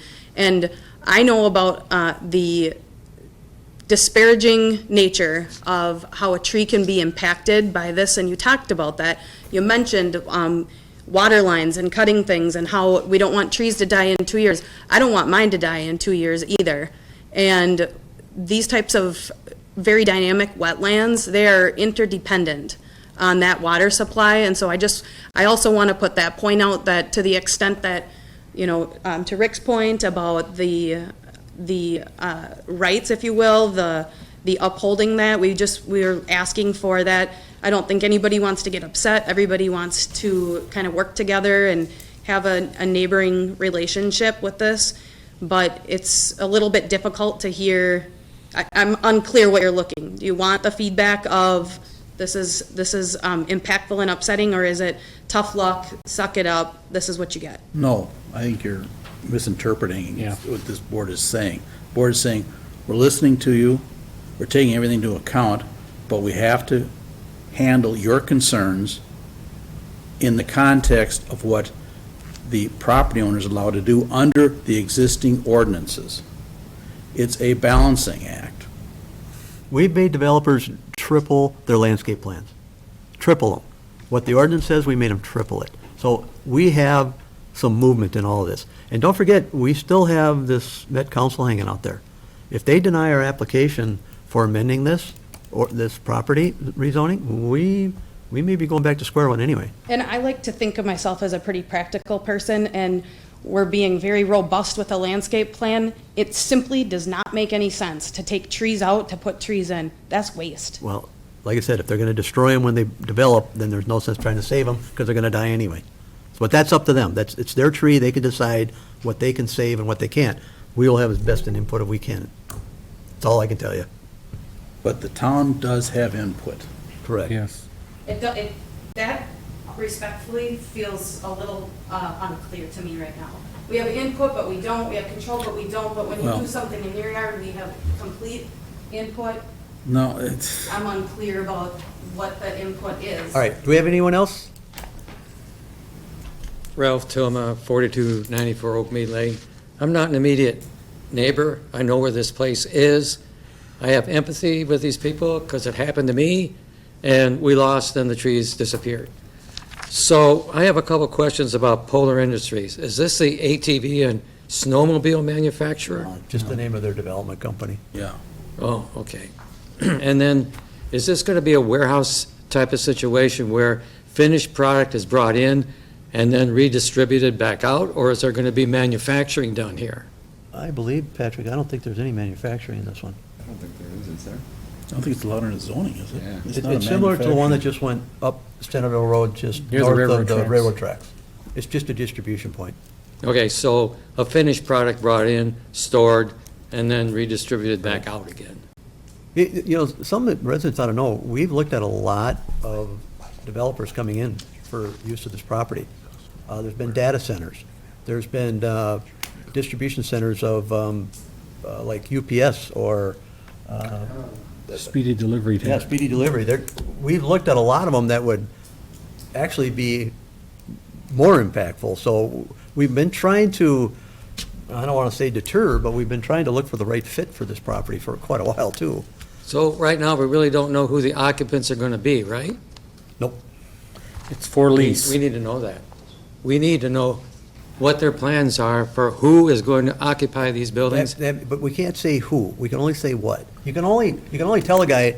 Oh, you can know who is going I to be in can't there. tell a private property owner that he can't have Bob B. come to his building. You can't do that. Now, you can. I live in a neighborhood where you control the number of dogs I can have. But that's So you ought to be able to control what goes in and out of those buildings.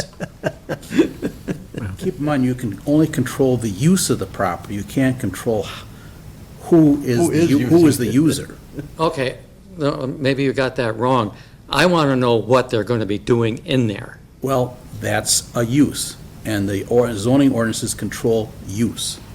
But that's all we can control, under the statute. Unless it's illegal, Ralph, then we can The do only something. thing I'm getting at is, you say this is light industrial. Let's make sure that's what it is in the end. That it's light industrial. It's not something where they're going to be riveting stuff together like Schwing up there and dropping these huge drums in the middle of the night on the pavement, you know. I understand. You know what I mean? Yeah, and that's a use issue. If they violate the use ordinances. They do it. They drop those big concrete drums. Ralph, I understand. I'm talking about this property here. If the potential users of this property violate the use ordinance, the zoning ordinances which set forth the use, then we have the right to prosecute them. Okay, thank you. Just one quick follow-up. Is there a limitation on when this can be operated, this business? Because I get the impression that they can lease this space to any Larry Moe Curly that comes in there to operate whatever business they want. Is there a limitation? We have not got to that point. Planning Commission will set recommendations for this. Okay. And what their hours of use Is there a township ordinance currently that restricts when they can operate this? Can they operate it 24 hours Well, a day? there's a noise ordinance and a light ordinance, okay? So noise ordinance would cover how much noise they can generate. And we do the same thing with even our trash service. We don't have trucks running around at 3 in the morning banging dumpsters. So we do have regulations that we can control that. Okay. Yeah. That's to be considered. Thank you. Yeah. All right, we're going to wrap this. I'm sorry. Can I end it, or can I comment on something? Well, no, we're just going to, unless you got a comment, Oh, other than, No, not on this. okay. All right, I'm going to look for a motion to close the public portion. I'll move to close the public portion, or, well, to close Extending Is this? it being- just the public portion. Oh, you just want to Oh, continue just it. the public input, yes, the public. You can close All it, right. you can close the Yeah. public hearing. I'll But move to close the public comment portion of the meeting. All right, do I have a just so second? you know, excuse me, closing the public comments simply means the board is not going to, well, at this point in time, is not going to take any more public comment. The board is still going to comment itself on the whole thing, and the board does have the right, if it wishes, to reopen the public comment period. So it's September not 7th. like this is No. the door has not been slammed, so we're clear on that. Okay. All right, do I have a second? Should we just leave it open then? Well, it's up to you, it's up to the board. You said no. So you made a motion, I'll second it. All in favor, say aye. Aye. All opposed? All right, then I'd be looking for a motion to continue this till September 7th. I'll move to continue this hearing until September 7th, at 7 PM. All right, motion's made and second. All in favor, say aye. Aye. All opposed? All right, we're going to move on. Item 9A. This is the Minnesota Associated Townships. Yep. Patrick, what's this all about? Sorry, wait. Mr. no, Chair, sorry, the- Sorry, wait, sorry. We missed Oh, the, 7B, yeah, the cannabis, Oh, sale moratorium. yep. Yeah, well, did you have a chance? Oh, to- I crossed it off. We must have talked about it. You're not good enough. No, we are. Did you have a chance to review the memorandum I prepared? I did. And the problem is, the state statute put basically almost no controls over the sale of edible THC, except you can't sell it to anyone under age 21, and you can't include in edible food products or beverage products. Beyond that, there's no control. So the purpose of the moratorium was to allow the town the time to consider whether it wants to place additional controls, such as where it's sold, before issuing licenses. Right now, without any moratorium, a person could sell it anywhere they want. I've got to jump ahead here. This is a public hearing. Still part of it, did they have to open a new public hearing for this one specifically? Yes, they would, Yeah. they would, Well, yes. I need a motion to waive the Thanks. publication. I'll make a motion to waive the publication as properly published. Second. All in favor, say aye. Aye. All opposed? Then I need a motion to open up for the public hearing. I'll move to open up the public hearing. Second. All in favor, say aye. Aye. Now we can do it. Thank So you. your recommendation is we, Adopt the moratorium ordinance to allow the town board to allow the town time to study this, to study the sale of edible THC, whether, and how you want to control it and monitor it. And we are not recreating the wheel here. This is being done by cities surrounding us all over right now. Yes. All right, is that a 1 year? It's a 1 year, that's the 1 year maximum, moratorium. that's the And maximum that allowed under statute. Effective starting tonight? No, it's effective once you adopt the ordinance. Yep. Oh, okay. So, we don't really have, oh, yeah, we do. Out of curiosity, if at the end of 11 months from now, could we adopt another one-year moratorium? we can't. It's one and only. One only, Yep. yeah, So one we need shot. to decide what we're going to do between now and then. Which is why they give you 1 year. That should be enough to, well, I wish we had more case studies of cities that have adopted just the ordinance that allows for it and see what the impact is. But it seems like the majority of cities are doing the 1 year moratorium, so no one can study what's happening anywhere. Yeah. So, anyway. And there's a pretty good chance the legislature's going to reconsider the statute. Reconsider it, yep. You know, I don't think they really understood what they were doing. Yeah. No kidding. Go figure. Wait a minute, so there's a That's chance- why I made it 40. There's a chance that they could pull it back off? Yeah. Oh, they could, They they could talked modify about it. Is it feasible just for the township just to not allow it? No sales? in the That's what the moratorium does. No, but I mean. He's talking about afterwards. I mean afterwards. Yeah, can we just say no? I don't think we can. I don't think you can, but you can limit where it's sold. Yes. You have No, to- I you don't have to think you can I think you have to actually- provide a location Yeah. that's acceptable. I'm sorry, I misunderstood your question, or Mr. Chair. Bottom line is, because this legislature allows it to be sold, we can't prohibit its sale. Because they've already, as the saying goes, they've covered the playing field. But we can adopt regulations as to Where it can be where it sold. can be sold. And can it be finite, one location? We did that with adult entertainment. Yeah. Yeah, I'd say that's exactly what I was thinking. In fact, I think I noted that in my memo. You know you heard it someplace. Okay, so we have to open. All right, any other questions of Chad on this? No. All right, then I need a motion up for public comment. I'll make a motion to open the public comment portion. Second. All in favor, say aye. Aye. I'm going to comment on something else. Oh, does it have to do with this? The CBD? Not now, but it doesn't have to. Well, actually, there's an open comment period at the end. Yep. Yes, you're right. They got blindsided. Who did? The legislature's on the law. Oh. That just got passed. What it is most, I don't think it should be allowed in liquor stores, the sale of it. Yes. We need your name. Oh, I'm sorry, Clean Payette, What's your address? 2082 Stillwater Street. Okay. You are correct. It should not be allowed for sale in liquor stores. There's a store right uptown, White Bear, nothing but hemp. And other places, they've been selling hemp products for years. There are hemp products you can use on I suffer from chronic pain. I've had 14 hip surgeries. Due to everybody screwing up opioids. Many years ago, I used to have a prescription for Vicodin. Used it sparingly when the pain was very severe. Now, since the whole opioid thing has gone crazy, my doctors say if I need that, I have to be in the hospital. So I cannot get any opioids anymore, which when I was 16, my doctors had me on 3/4 gram of codeine and 15 milligrams of Valium.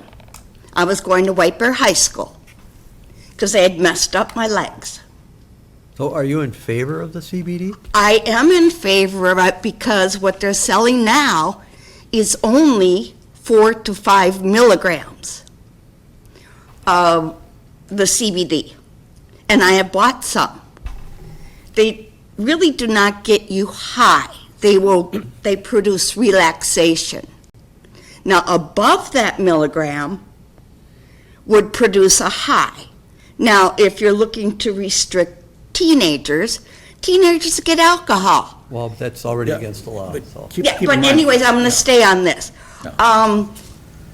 I don't think it should be sold in, like I said, in liquor stores. The CBD shops, fine, because they can educate you. And I would suggest any one of yous go to any of the, nothing but hemp, if you want to understand it, or to like the smoke shop, or you got one here, and if they're selling it, go talk to them. They will explain to you what it is. Hemp. Clothing's made out of hemp. A lot of stuff is made out of hemp. And it's a natural product. I just think that you guys, in order for you guys to get to know about it, go talk to, or maybe even have one of these people come in and talk to you as a group.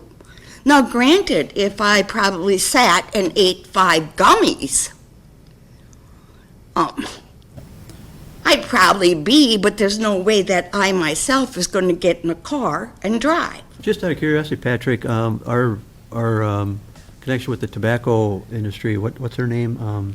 Oh, Katie.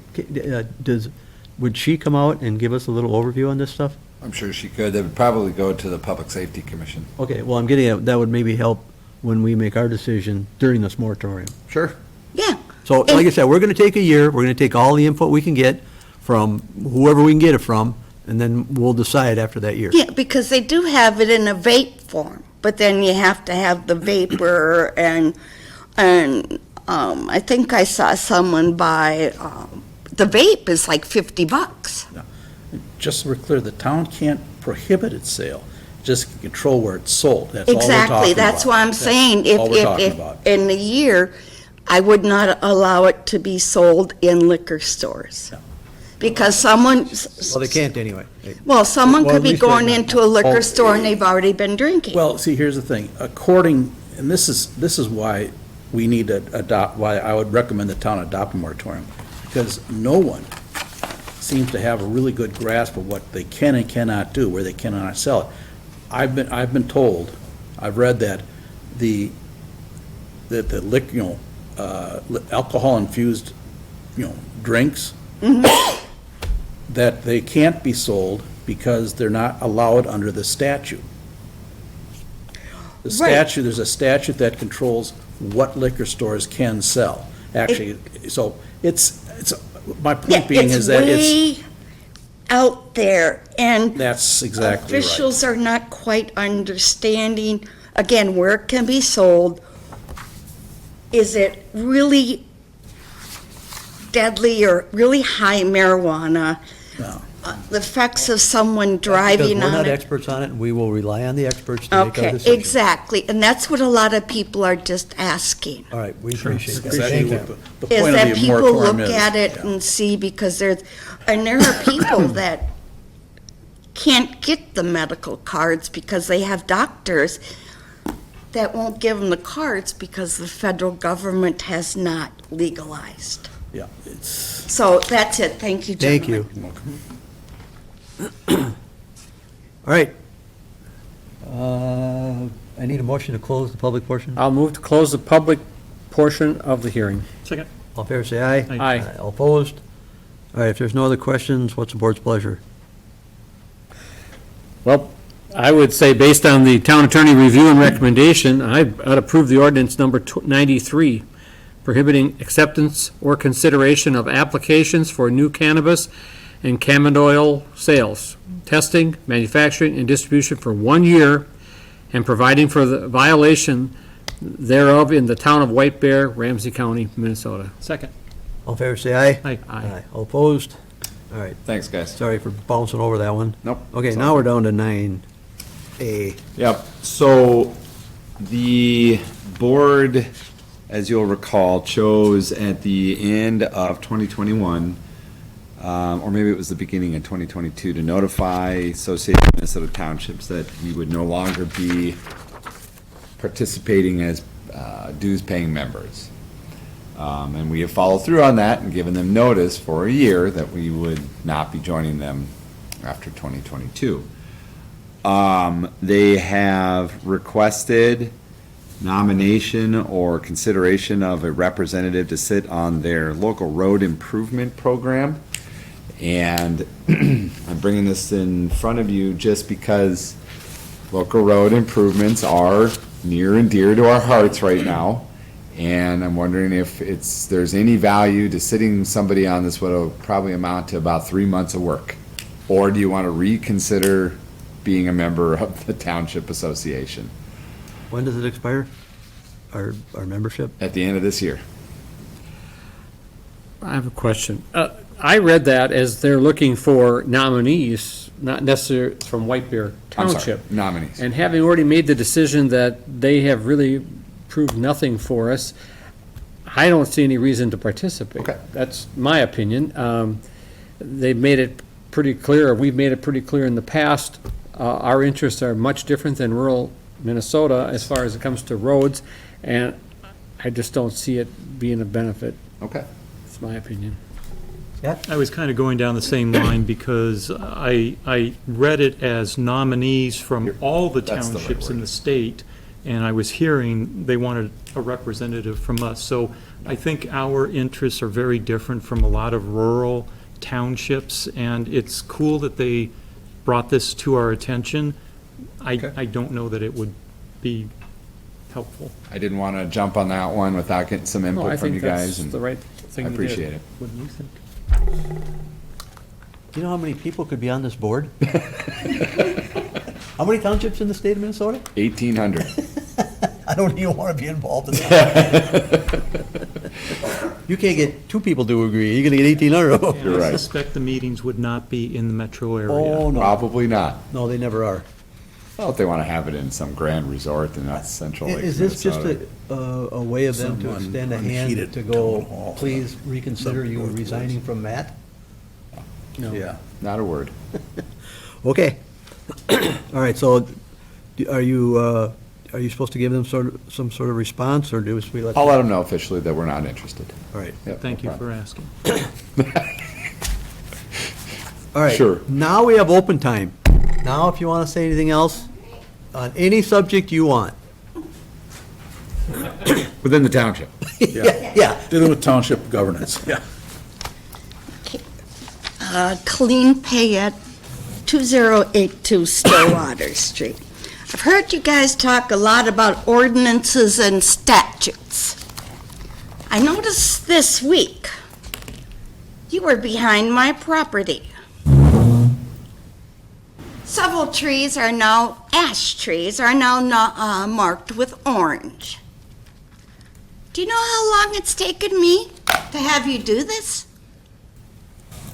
5 years.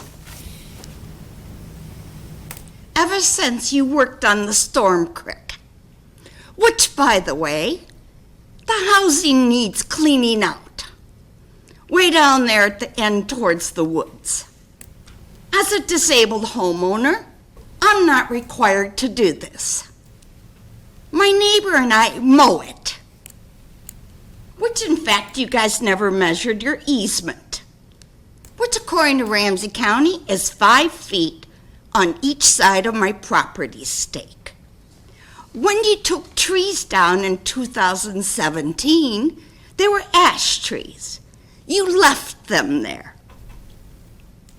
It has affected every ash tree in my yard. A legacy tree. It's going to be over $25,000 to take those trees down. You have never surveyed your property back there since you purchased it. I know because I found the property stake, and so did your engineer. There's a whole pile of concrete back there that was dumped on my property. I want it gone. Who have you talked to in the township? 2082 Stillwater Street. No. Who have you talked to about this? I have talked to Mark Johnson. I have talked to Dale. Mark Johnson knows all about it. I mean, Mike Johnson? Mike Johnson. And when was this? 2017, 2018. I've talked to Ashley Ritchie. Actually, Christopher Mullet from Ramsey County was out there in 2018. And he saw the ash borer. I even have a map from 1879 that shows that Storm Creek.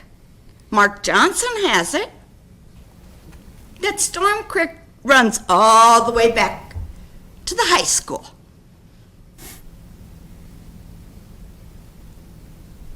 Now, when are those ash trees coming down? I couldn't tell you. I would have to talk to Dale Reed, who is head of our public works. I know Dale Reed is. What? He does not contact me. When's the last time you talked to him?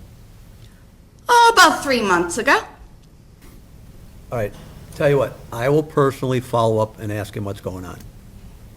What was the address again? Why, and this is my question, why in the 40 years that I've lived there have you guys not surveyed that property?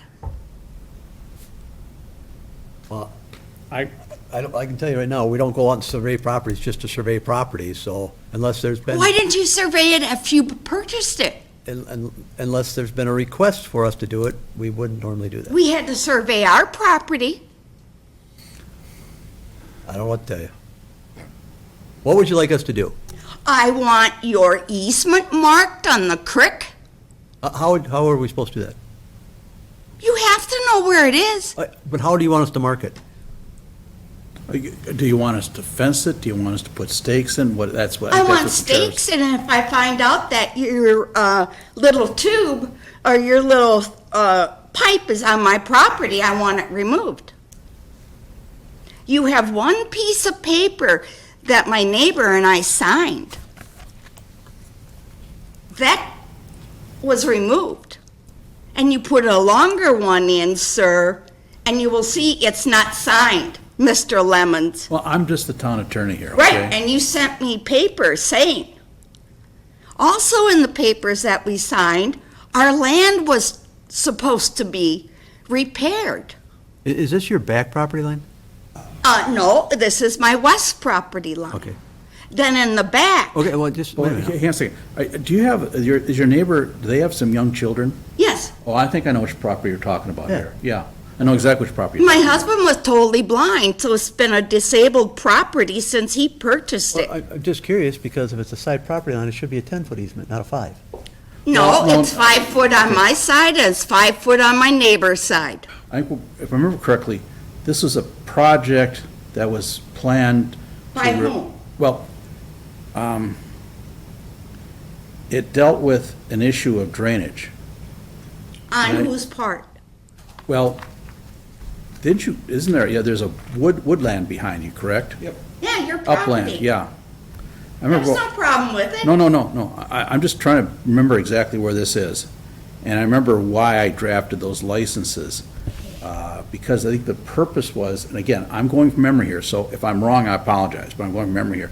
The purpose was, I believe, they wanted to repair the outlets so that the property properly drained.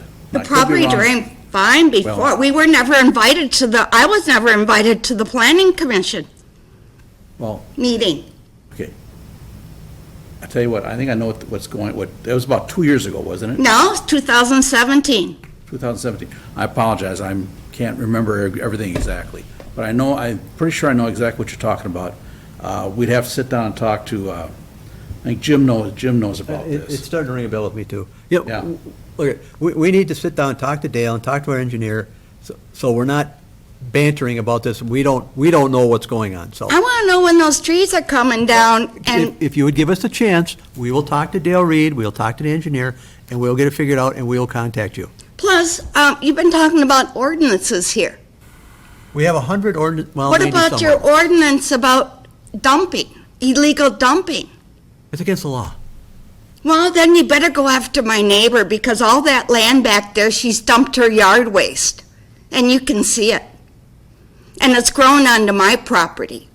Well, we are a complaint-driven So when we get a complaint that's formally registered to the township, someone will go look at it. But we can't just assume, You've had the complaint. we can't run around and peek at neighbors' backyards to see what they're doing, so. Just, here, give us the name of the neighbor you say is dumping it. Wendy Anderson, Okay, do you have her address? 20, I believe it's 2090 Stillwater. She dug up my husband's blind sidewalk and dumped it. Some people dumped it on the property. I had it dug up.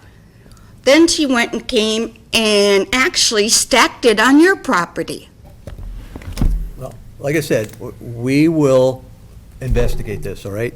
We're not I gonna get it hope so. solved tonight. That was such beautiful land. We're not gonna get it solved tonight. We need to talk with our town engineer and our public works department, okay?